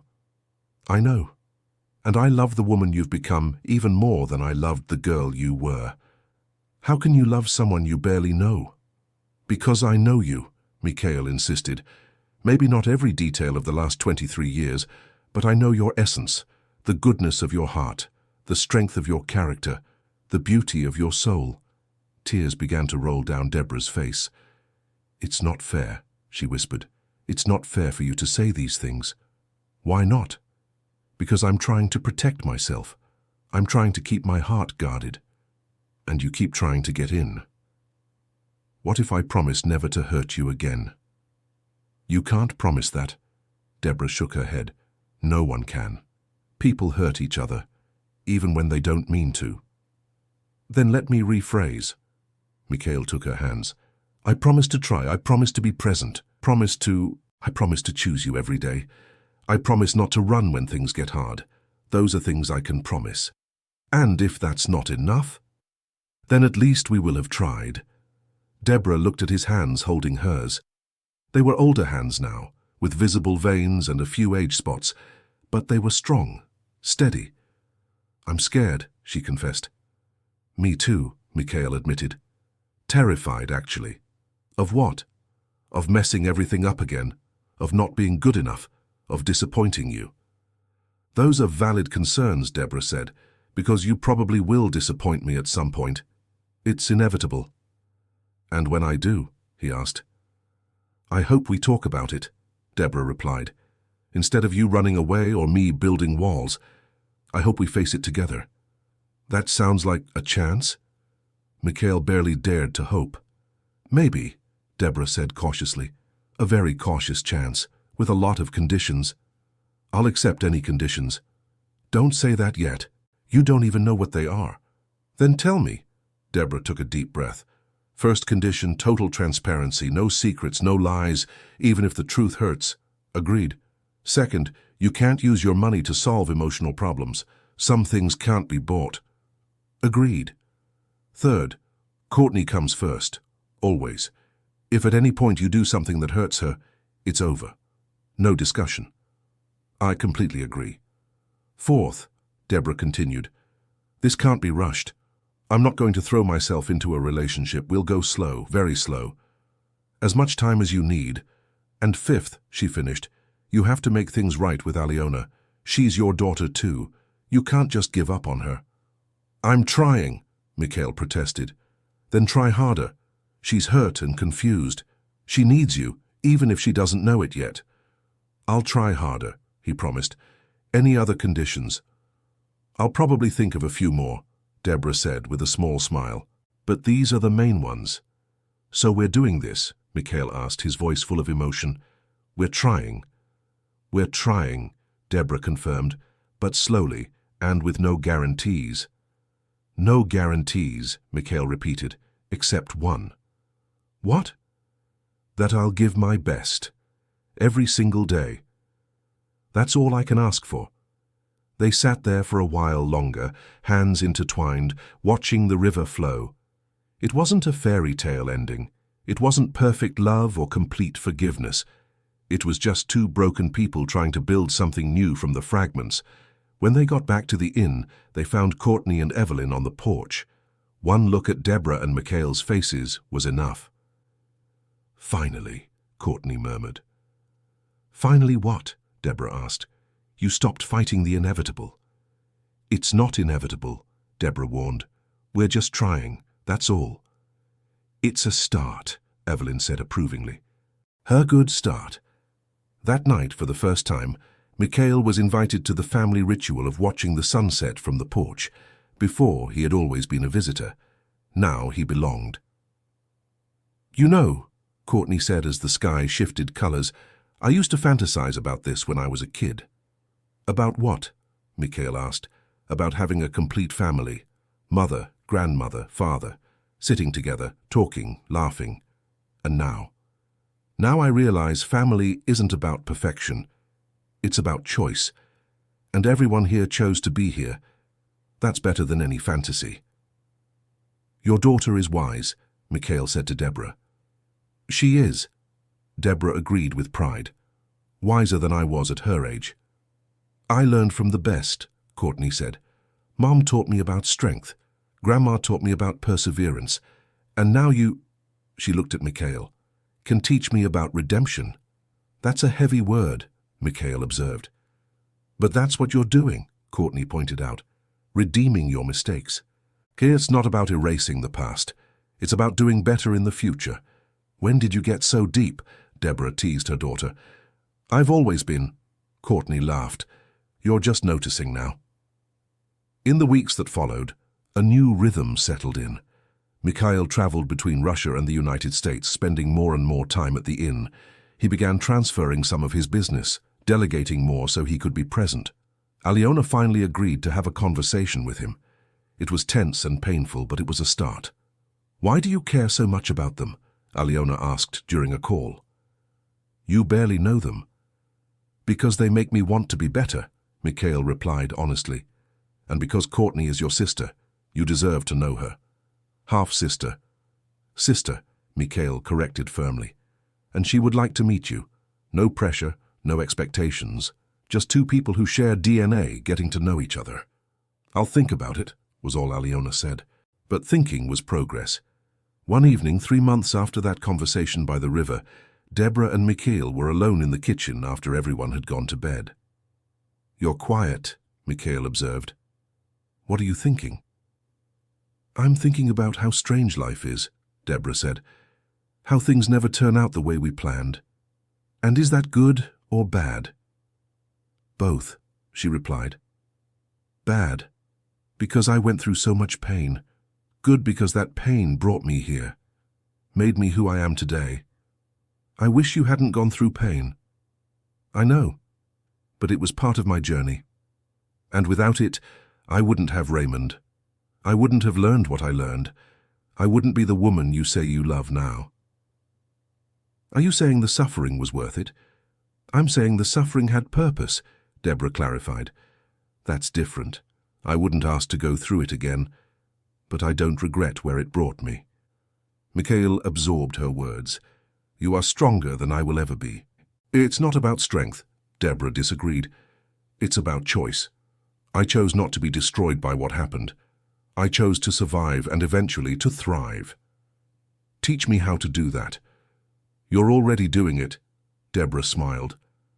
Coming back here, facing your past, trying to make amends for your mistakes, that takes more courage than running away. I don't feel like I'm being courageous. I feel like I'm just doing what I should have done a long time ago. And that's exactly what courage is, Deborah said, doing the right thing even when it's hard, even when it's late. They sat in comfortable silence for a moment. Deborah, Mikhail finally said. May I kiss you? She looked at him surprised. You're asking permission?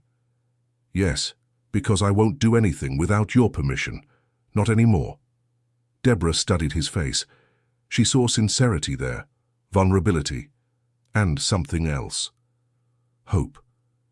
Yes, she whispered. You may kiss me.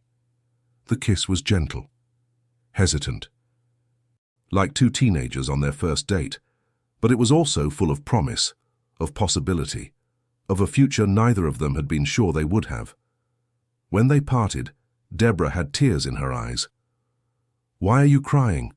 Mikhail asked, concerned. Did I do something wrong? No, she shook her head.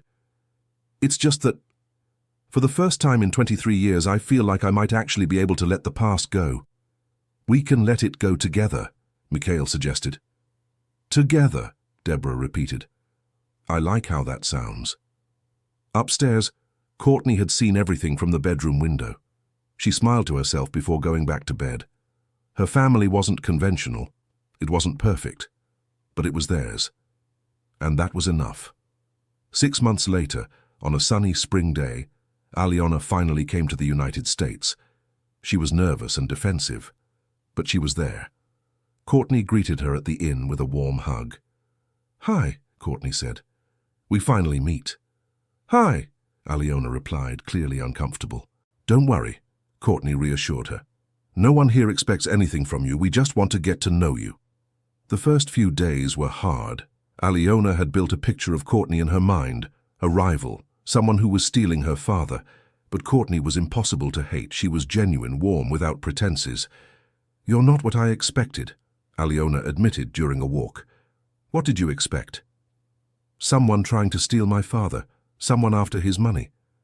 I don't want his money, Courtney laughed. I never did. I just wanted to meet him, understand where I came from. And now that you have? Now I see that he's human, Courtney answered. Imperfect. Made terrible mistakes, but he's trying to do better. That's all anyone can do, right? Aliona was quiet, processing. He was never like that with me, she finally said. He was always distant, focused on work. And that hurt you?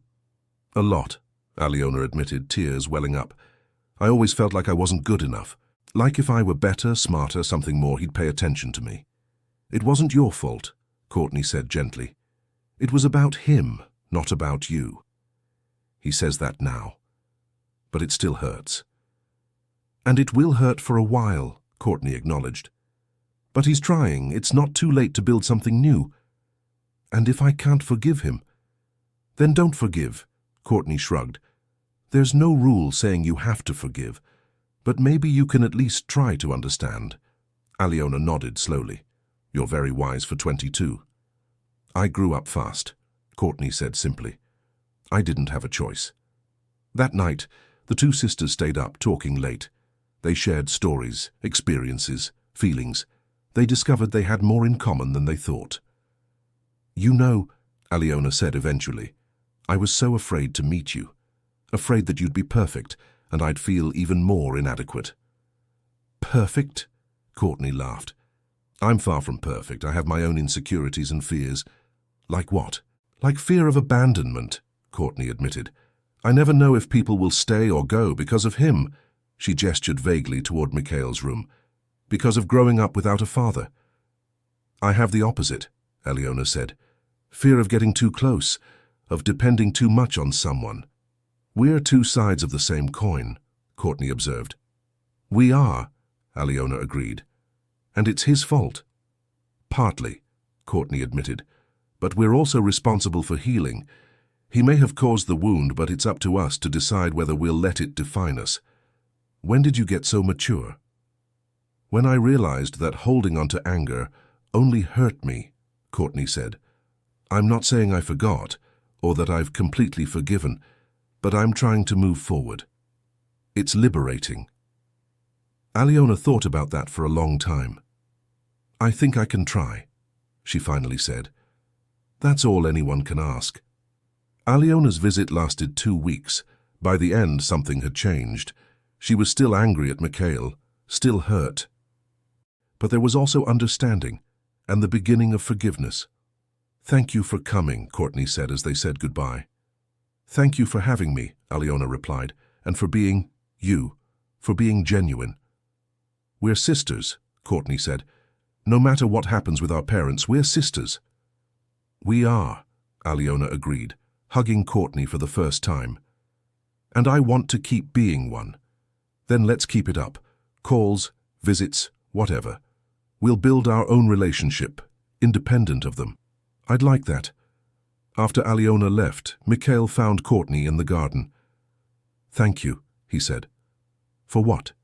For being kind to her, for helping her see me differently. I didn't do it for you, Courtney clarified. I did it for her and for me because I want to have a relationship with my sister. Still, thank you. Courtney looked at him for a long moment. You know she's still angry, right? This isn't resolved. I know. But it's a start. It's more than I had before. And you're going to keep trying? I'll try forever if I have to. Good, Courtney said, nodding in approval, because that's what parents do. They don't give up. A year later, the inn was full for a special celebration. It was Evelyn's 50th birthday. The whole family was there. Deborah, Courtney, Mikhail, even Aliona had come from Russia. I can't believe you're all here, Evelyn said, tears of happiness in her eyes. Where else would we be? Courtney asked. This is our family. A weird family, Aliona commented with a smile. The best kind of family, Deborah added. They celebrated with food, music, and stories. When night fell, everyone gathered on the porch for the ritual of watching the sunset. You know, Evelyn said, looking at each of them, if you'd told me 2 years ago that we'd all be here together like this, I wouldn't have believed it. Me neither, Deborah agreed. But we are, Mikhail said. And I'm not going to take that for granted anymore. Every moment with you is a gift. So mushy, Aliona teased, but there was affection in her voice. Let him be mushy, Courtney defended. It's cute. They laughed together, like a family. Not perfect, but real. And that was more than any of them had dared to hope for. That night, after everyone had gone to sleep, Deborah and Mikhail walked down to the river, their place, where everything had started to heal. What are you thinking about? Mikhail asked. I'm thinking about how lucky we are, Deborah said. Not many people get second chances like this. Third chances, in my case, Mikhail corrected with a smile. True, Deborah laughed. You needed a few tries. But we got there. We got there, she agreed. Not the way I imagined, but in a better way, maybe. Better. Because it's real, Deborah explained. It's not based on fantasy or young passion. It's based on conscious choice, on hard work. On genuine forgiveness. I love you, Mikhail said simply. I know, Deborah replied, and I think I can finally say it back. I love you too. It was the first time she'd said those words to him. Mikhail felt like his heart would burst. You love me? I do, Deborah confirmed. Not the same way I loved before. This love is deeper, more mature, tested by time and pain. It's the best kind of love. It is, she agreed. And it was worth the wait. They stood there, holding each other on the riverbank, listening to the water flow. The past was still there. The wounds still existed. But they were healing, slowly, but surely. And as painful as the journey had been, both of them now knew it had been worth it. Because it had brought them here. Together. Finally. 2 years had passed since that birthday of Evelyn's. A lot had changed, but a lot had also stayed the same. The inn continued to thrive, now with Mikhail as a silent partner. Not for money, but for love. He had insisted on investing in the renovation of some rooms, and Deborah, after much resistance, accepted on the condition that it be a loan to be paid over 5 years. You are too stubborn, Mikhail complained every time she insisted on making the monthly payments. And you are too persistent, Deborah retorted with a smile. Courtney had graduated with honors in architecture. Her final project was to redesign the inn sustainably, expanding it without losing its rustic charm. Deborah cried when she saw the drawings. You captured the soul of this place, she said, hugging her daughter. I learned from the one who created that soul, Courtney replied. Aliona visited the inn every 3 months now. Her relationship with Mikhail was still complicated, but there was real progress. They called weekly, and Aliona had started calling Courtney simply her sister, without qualifiers. You are lucky, Aliona told Courtney during a visit, to have grown up with a mother who was really present. I know, Courtney agreed, but you can still have that now, not with a mother but with a family. We are here for you. It's strange, Aliona admitted. All my life, I had everything materially, but I never had this. She gestured to the scene on the veranda where Deborah, Evelyn and Mikhail were talking calmly. I never had this peace. You can have it now, Courtney said, if you want. I want to, Aliona replied. I'm trying. Evelyn, now 72, had finally retired from the hotel. She split her time between her house in town and the inn. Her relationship with Mikhail had evolved into something unexpected, genuine respect and even affection. You know I used to hate you, she said to him one day as they helped prepare dinner. I know, Mikhail replied, chopping vegetables. You had every right. Past, Evelyn corrected. Had. Now I see a man who is really trying, and that means something. It means everything, Mikhail said emotionally. Your approval has always been important to me. You are Deborah's mother, Courtney's grandmother. And now, Evelyn said with a small smile, Something like your mother-in-law, I suppose. Mikhail nearly dropped the knife. Mother-in-law? Well, Evelyn shrugged. You've been together almost 2 years. You live together when you're in the United States. I don't know what else to call it. Deborah doesn't like labels. Deborah is afraid of labels, Evelyn corrected. That's different. But I see how she looks at you. She's in love, even if she has trouble fully admitting it. You think? I know. Evelyn was firm. I know my daughter, and she wouldn't let you be part of her life like this if she didn't love you deeply. That conversation stuck in Mikhail's mind. He and Deborah had never formally discussed the future. They lived one day at a time, building something slowly, but he wanted more. He wanted certainty. He wanted commitment. One night as they walked to the river, their ritual now, Mikhail gathered courage. Deborah, I need to ask you something. That sounds serious, she noted. It is. He stopped walking and looked at her. Where do you see this going? Us, I mean. Deborah was quiet for a moment. I don't know. Where do you want it to go? I want everything, Mikhail admitted. I want to wake up with you every day. I want to build a real life together. I want to marry you. Deborah took a step back, clearly shocked. Marry? Yes, Mikhail continued, now that he had started. I know we have a complicated past. I know I failed you before. But I want to do it right this time. I want to give you my name, my commitment, everything. Mikhail. Deborah shook her head. I don't know if I'm ready for that. Why? Because marriage is permanent, scary. Scarier than what we've been through? In a sense, yes, Deborah explained. 'Cause now I have something to lose. Before, when you left me, I was broken but empty. Now I am full of you. If you leave me again, I don't know if I would survive. I'm not leaving you, Mikhail said firmly. You said that before. I didn't say that, he corrected. Before I promised to come back, but I never promised to stay. Now I am promising to stay. Forever. Forever is a long time. It's not enough time. Mikhail took her hands. Not to make up for the years I lost. Deborah had tears in her eyes. I need to think. All right, Mikhail accepted. Take as much time as you need. I'll be here. Waiting. Deborah spent the next few weeks in internal conflict. She talked to her mother, who surprisingly supported the marriage.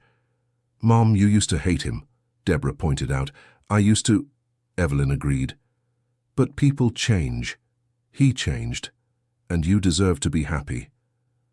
I was happy alone. You were content alone, Evelyn corrected. It's different from happy. With him I see you shine in a way I haven't seen since before Raymond got sick. Deborah also talked to Courtney. What do you think? She asked her daughter. I think you're scared, Courtney replied. And it's okay to be scared. But don't let fear decide for you. What if it goes wrong? What if it goes right? Courtney countered. Mum, you spent 20 years angry. You spent 3 years rebuilding. Isn't it time to just live? Live, Deborah repeated the word. That's what I'm doing, isn't it? You are, Courtney agreed. But you're living with one foot always ready to run. Maybe it's time to plant both feet firmly and see what happens. That night, Deborah sought out Mikhail. He was in his room. They still kept separate rooms, an unspoken agreement about boundaries and respect. Can I come in? She knocked on the door. Always. He quickly got up from the bed where he was reading. Deborah entered and closed the door behind her. She stood there, clearly nervous. I have an answer, she said finally. Mikhail held his breath. Yes, Deborah said simply. I will marry you. Yes? Mikhail could hardly believe it. Are you sure? No, Deborah laughed nervously. I'm not sure of anything. But I know I love you, I know you love me, I know we've been through the worst and survived, so maybe we can face the best together too. Mikhail pulled her into a tight hug. Deborah felt his tears wetting her neck. I will make you happy, he promised. I will spend every day of my life trying to make you happy. Just don't leave me, Deborah whispered. That's the only thing I ask. Stay with me. Until my last breath, Mikhail swore. They spent that night talking about the future. They didn't want a big wedding, something small, intimate, just family. Here at the Soul's Sanctuary Inn, Mikhail suggested. Yes, Deborah liked the idea. On the riverbank, where everything started over. But before the wedding, there was something Mikhail needed to do. He flew to Moscow for an important conversation with Alyona. Dad? She was surprised when he showed up at her apartment. I didn't know you were coming. It's important, Mikhail said. May I come in? Alyona let him in, clearly curious. I'm going to marry Deborah, he announced as soon as they sat down. Alyona became very quiet. Oh. And I want your blessing, Mikhail continued. I won't ask if you don't agree. Why does my opinion matter so much? Alyona asked, genuinely confused. Because you are my daughter, Mikhail explained. Because I've disappointed you so many times. I don't want to do something that will hurt you more. Alyona felt tears coming. You're really asking, not just telling me. I am asking. What if I say no? Then I won't marry. Mikhail was firm. I love Deborah, but you are also my daughter. I won't choose one over the other again. Alyona started crying for real now. All my life I wanted you to prioritize me, to make me feel important. I know, and I'm sorry it took me so long to do that.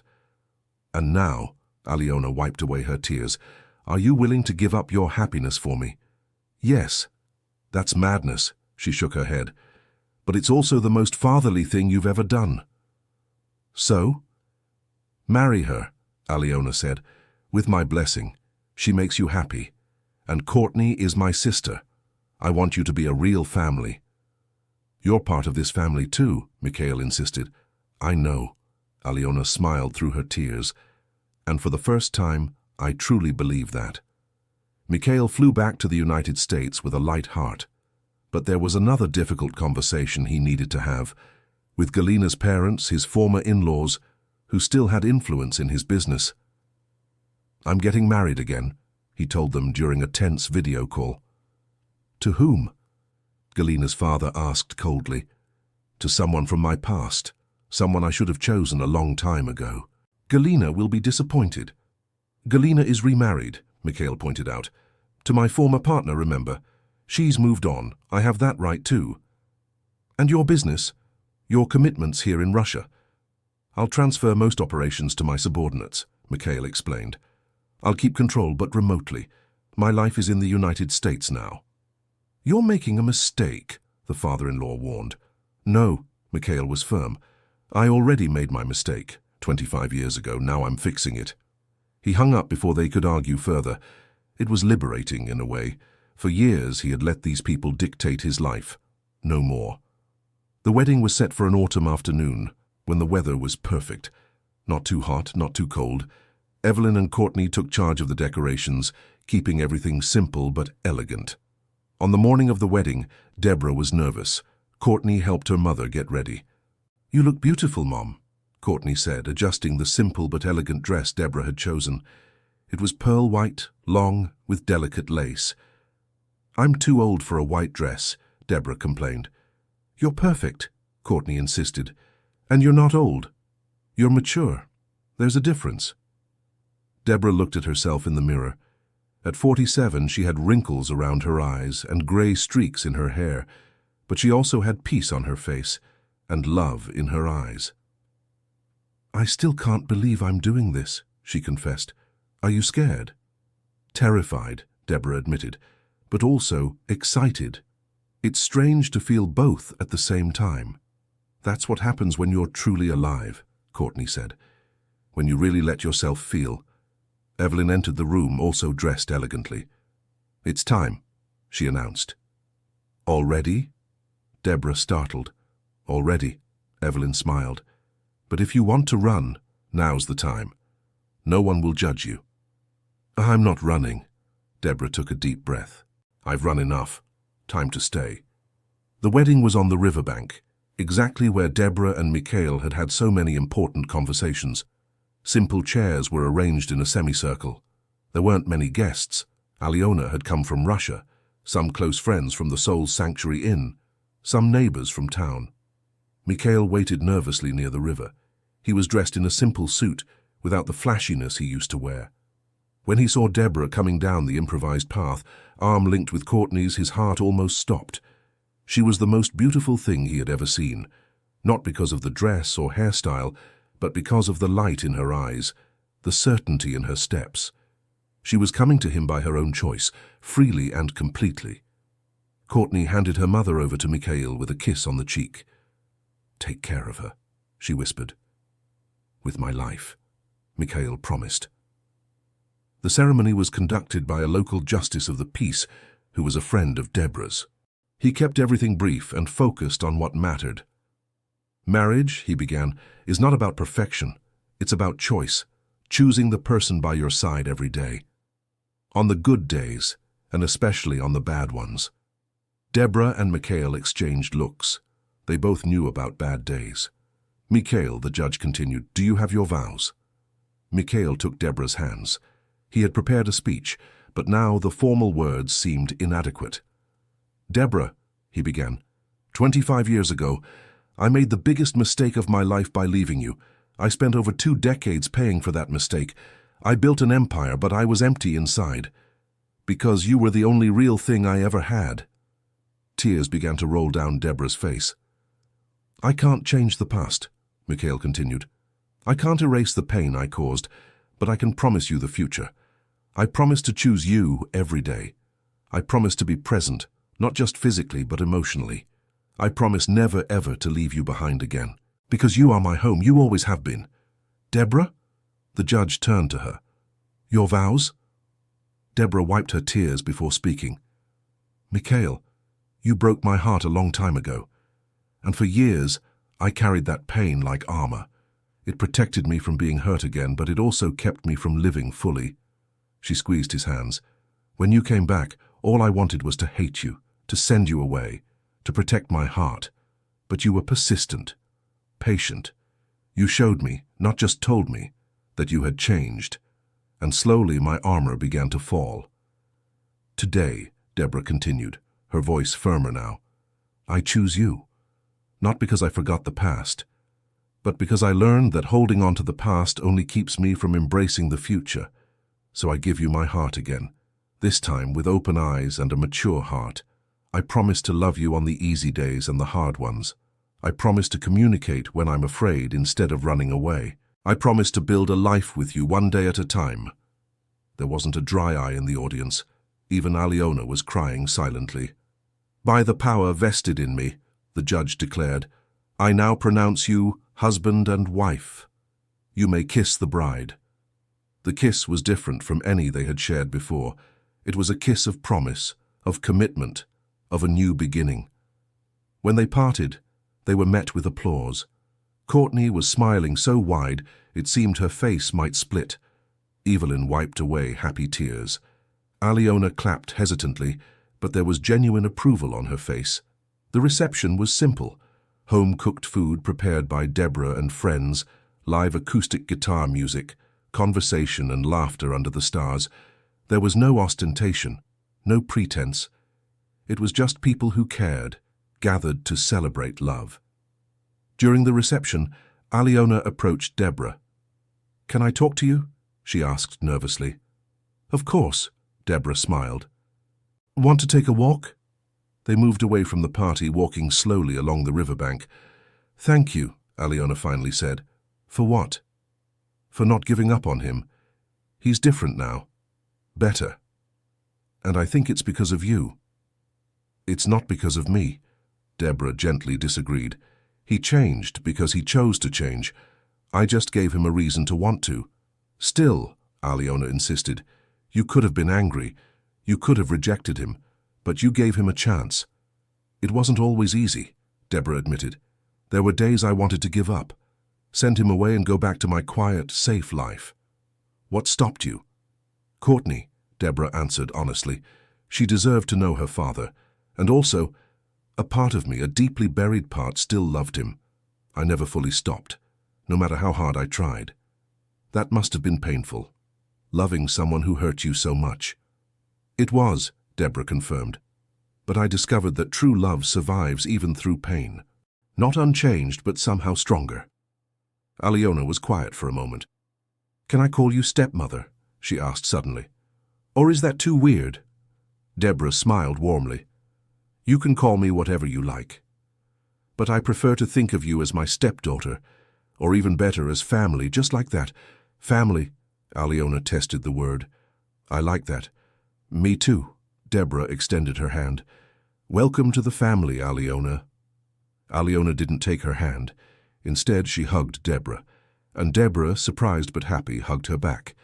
The party continued late. When everyone finally left, Deborah and Mikhail were alone on the inn's porch. "We're married," Deborah said, still processing.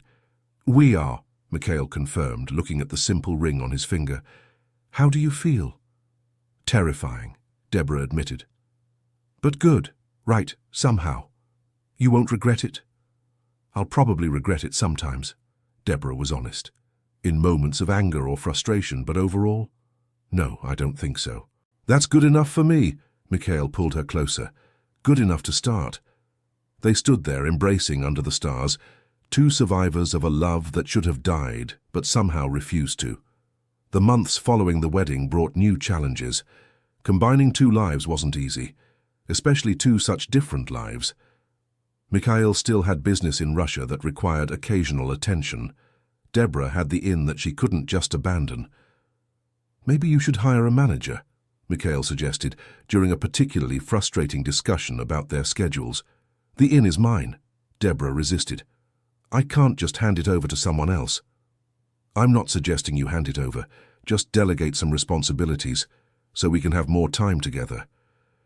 "Time together doesn't pay the bills." "Deborah, you know money isn't an issue." "For you," Deborah pointed out. "For me, it's always been an issue.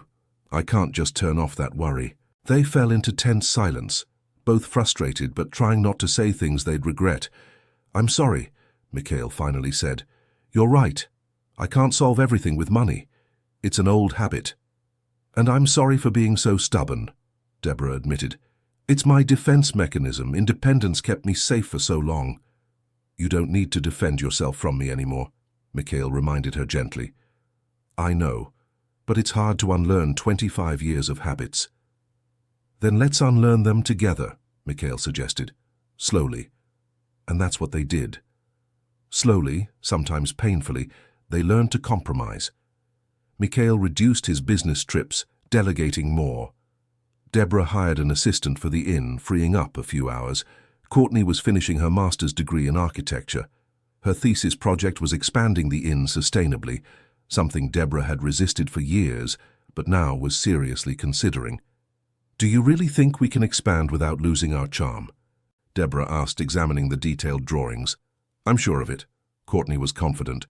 "Look, we keep the main structure intact, but we add 4 individual chalets out back, each with a view of the river, fully sustainable, solar power, rainwater collection, recycled materials. It's ambitious." "You taught me to be ambitious," Courtney smiled, but in a grounded way. "And what about funding?" Deborah was already calculating in her head. "I already have some interested investors," Courtney revealed. "People who stayed at the inn and loved the experience. They want to help expand. But we'll keep control, right? I don't want to lose the inn to investors." "Obviously," Courtney reassured. "You keep 51%. Always." Deborah looked at Mikhail, who had remained quiet throughout the conversation. "What do you think?" "I think Courtney inherited your business savvy," Mikhail replied, "and I think you should seriously consider it." "Don't you want to invest?" "Only if you want me to." Mikhail was careful. "I'm not going to force my money on you. We've already learned that lesson." Deborah appreciated the consideration. She thought carefully before responding. "Maybe," she finally said, "you could invest 10% as a silent partner, just to show you trust Courtney's project." Mikhail smiled broadly. It would be an honor. The construction of the cabins took 8 months. During that time, the family dynamic continued to evolve. Aliona visited more often, sometimes staying for weeks.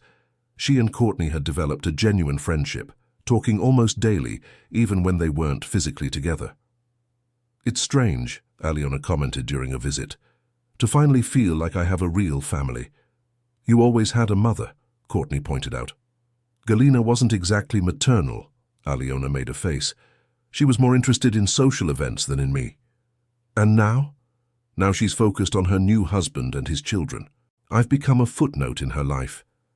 "I'm sorry," Courtney said sincerely. "Don't be." Aliona surprisingly didn't seem bitter. "Because it forced me to seek real connections, like this one. With you, with Deborah, even with Grandma Evelyn." "Grandma Evelyn," Courtney laughed. "She loves it when you call her that." "It's strange to have a grandmother at 23, Aliona admitted. "But it's good. She teaches me to cook American dishes, tells stories about you growing up, makes me feel part of something." "You are part of something," Courtney affirmed, "of this weird patchwork family that somehow works." On Deborah and Mikhail's first wedding anniversary, they held a small celebration at the inn. The new cabins were almost ready, and Courtney had invited the investors to see the progress. "To 1 year," Mikhail toasted during dinner. "The first of many." "To surviving the first year," Deborah corrected with humor. "Which is usually the hardest." "Was it hard?" Evelyn asked curiously. "Sometimes," Deborah admitted. "Learning to live with someone after being alone for so long isn't easy. He leaves wet towels on the bed. I wake up too early and make noise. He works late. I want to go to bed early." "But we work," Mikhail finished. "Somehow, despite everything, we work." "You work because you communicate," Courtney observed. "Instead of letting resentment build, you talk about things." "Not always perfectly," Deborah laughed. "Sometimes we yell." "Rarely," Mikhail defended. "It's okay to yell sometimes," Evelyn surprisingly said, "as long as you still love each other when the yelling stops." "And we do love each other," Deborah looked at Mikhail, "even when he drives me crazy." "Especially when I drive you crazy," Mikhail joked. The opening of the cabins was a success. They filled up quickly, and the reviews were exceptional. Courtney was radiant. "You were right," Deborah admitted to her daughter, "about everything, the expansion, the design, all of it." "Of course I was," Courtney joked. "I'm your daughter." "And mine," Mikhail added proudly. Courtney looked between her parents, a word that still sounded strange but increasingly natural. "You know you're kind of perfect together now, right?" she observed. "Like, annoyingly perfect." "We're not perfect," Deborah disagreed. "Far from it." "But you're perfect together," Courtney insisted, "and that's different." That night, after everyone had gone to sleep, Deborah and Mikhail took their ritual walk to the river. 3 years since he had come back into her life. 2 years since they started rebuilding. 1 year married. "What are you thinking about?" Mikhail asked, noticing her contemplative expression. "I'm thinking about how I almost let fear keep me from this," Deborah admitted. "From us. I almost sent you away that first day. But you didn't. No, and I'm glad for it. Even with all the difficulties, even with all the fear, I'm happy." "Me too," Mikhail pulled her closer. "Happier than I thought possible." They stood there on the riverbank, the same place where everything had almost ended and then begun again, listening to the water flow. "Mikhail," Deborah said eventually, "can I tell you a secret?" "Always." "I forgave you," she confessed. "Completely. I didn't notice when it happened, but it happened. The forgiveness, I mean." Mikhail felt tears welling up in his eyes. "Really?" "Yes," Deborah confirmed. "I don't carry anger anymore. I don't carry pain anymore. When I look at you, I only see the future, not the past." That's more than I could have hoped for." "It's more than I expected too," Deborah admitted. "But it happened. Through time, patience, and you showing every day that you are a different person now." "I am a different person," Mikhail agreed. "You made me different, better." "We made each other better," Deborah corrected. "Together." 6 months later, Aliona made a surprising announcement. She was moving to the United States. Permanently? Mikhail could hardly believe it. Yes, Alyona was nervous but determined. I got a position at a law firm in Chicago, and I thought about living nearby. Of you all. Of family. Alyona. Deborah was emotional. That's wonderful. Are you sure? Alyona checked. I don't want to intrude. You have your lives. You're not intruding, Courtney insisted. You're family, and family always has room. Can I stay here while I look for an apartment in Chicago? Alyona asked. At the inn, I mean. I'll pay, of course. You won't pay anything. Deborah was firm. And you can stay as long as you need. We have an empty cabin that can be yours. Alyona's move brought new energy to the inn. She worked remotely a few days a week, traveling to Chicago when necessary. On weekends, she helped at the inn, discovering that she enjoyed interacting with guests. I never thought I'd be good at hospitality, she admitted to Deborah one day. You're good with people, Deborah observed. You just never had the chance to discover that before. In Russia, everything was so formal, so cold. Here it's different. People are warm, real. It's the American spirit, Deborah smiled. Eventually it catches up with everyone. A year after Alyona's move, she made another announcement. She was dating someone. Is it serious? Courtney wanted all the details. I think so. Alyona was timidly happy. He's a lawyer too. We met at work. He's kind, intelligent, and he loves the idea of a big, noisy family. Are you going to bring him to meet us? Mikhail asked. I already did, Alyona admitted. He stayed at the inn last month. You met him without knowing. Who? Everyone tried to guess. Bradley, the lawyer who stayed in cabin 3. Bradley? Courtney exclaimed. He's great. Why didn't you say? I wanted to see how you'd react to him naturally, Alyona explained, without the pressure of knowing we were dating. And? How did we react? You all liked him. Alyona smiled. Mom Deborah said he was well-mannered. Dad Mikhail talked to him about international law. Grandma Evelyn fed him until he nearly burst. And you, Courtney, spent hours talking to him about architecture. It was the first time Alyona called Deborah Mom and Mikhail Dad. Everyone noticed.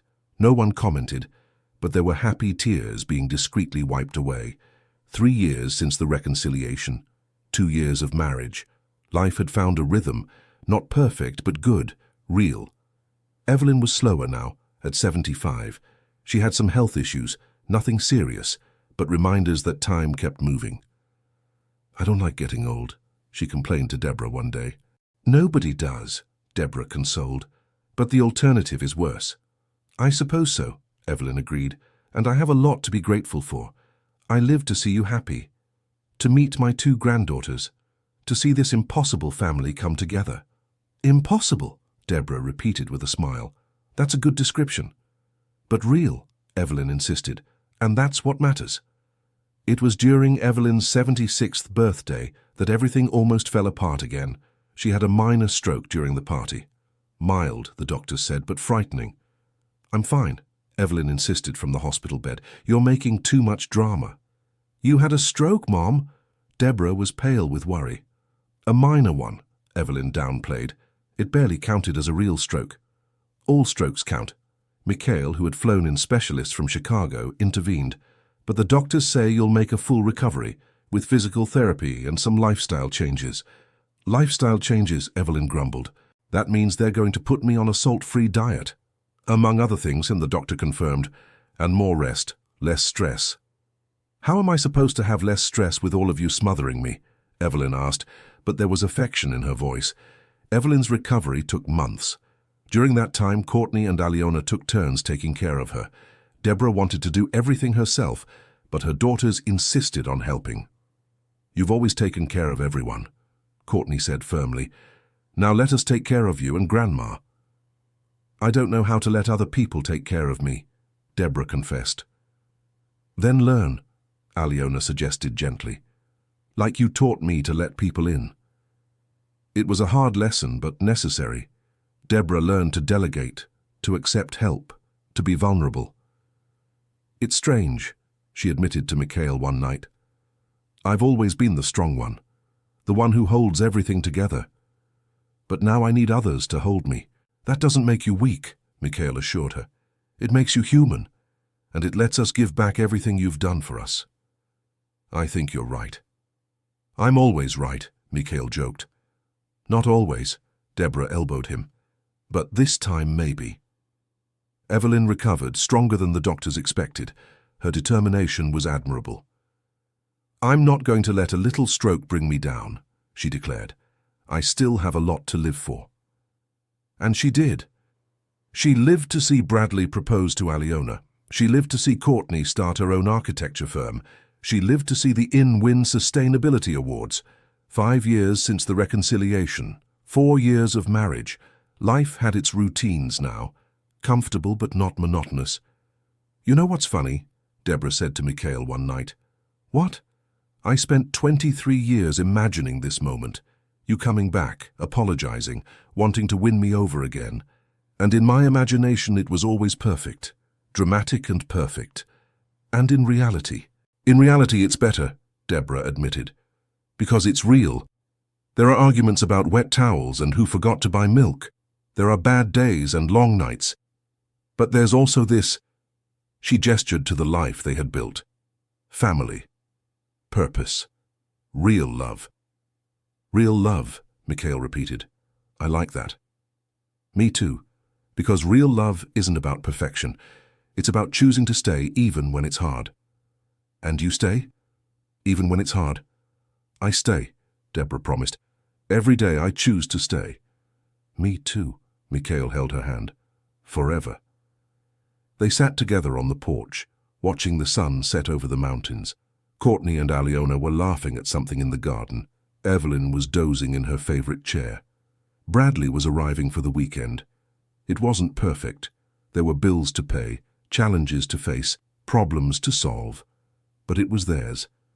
Built on ruins, cemented with forgiveness, strengthened by daily choice. We are blessed, Mikhail murmured. We are hard workers, Deborah corrected with a smile. We worked for this every day, but also blessed. Yes, Deborah finally agreed, also blessed. And as the sun disappeared over the horizon, painting the sky in shades of orange and pink, Deborah Harrington-Lebedev knew with absolute certainty that she had made the right choice. Not the easy choice, not the safe choice, but the right choice. Because in the end, true love isn't about avoiding pain or guaranteeing perfection. It's about facing fear and choosing love anyway. It's about forgiving the unforgivable and building something new on broken ground. It's about believing that people can change, heal, grow. And they had done all of that. Together. An impossible family that somehow, against all odds, worked. End of story. Now tell us what you thought of this story and where you see us. Share your honest words with us in the comments. Do you think Deborah made the right decision by giving Mikhail a chance? We would love to read your opinion. Thank you so much for joining us. Don't forget to leave a like and most importantly subscribe to the channel so you don't miss other emotional stories.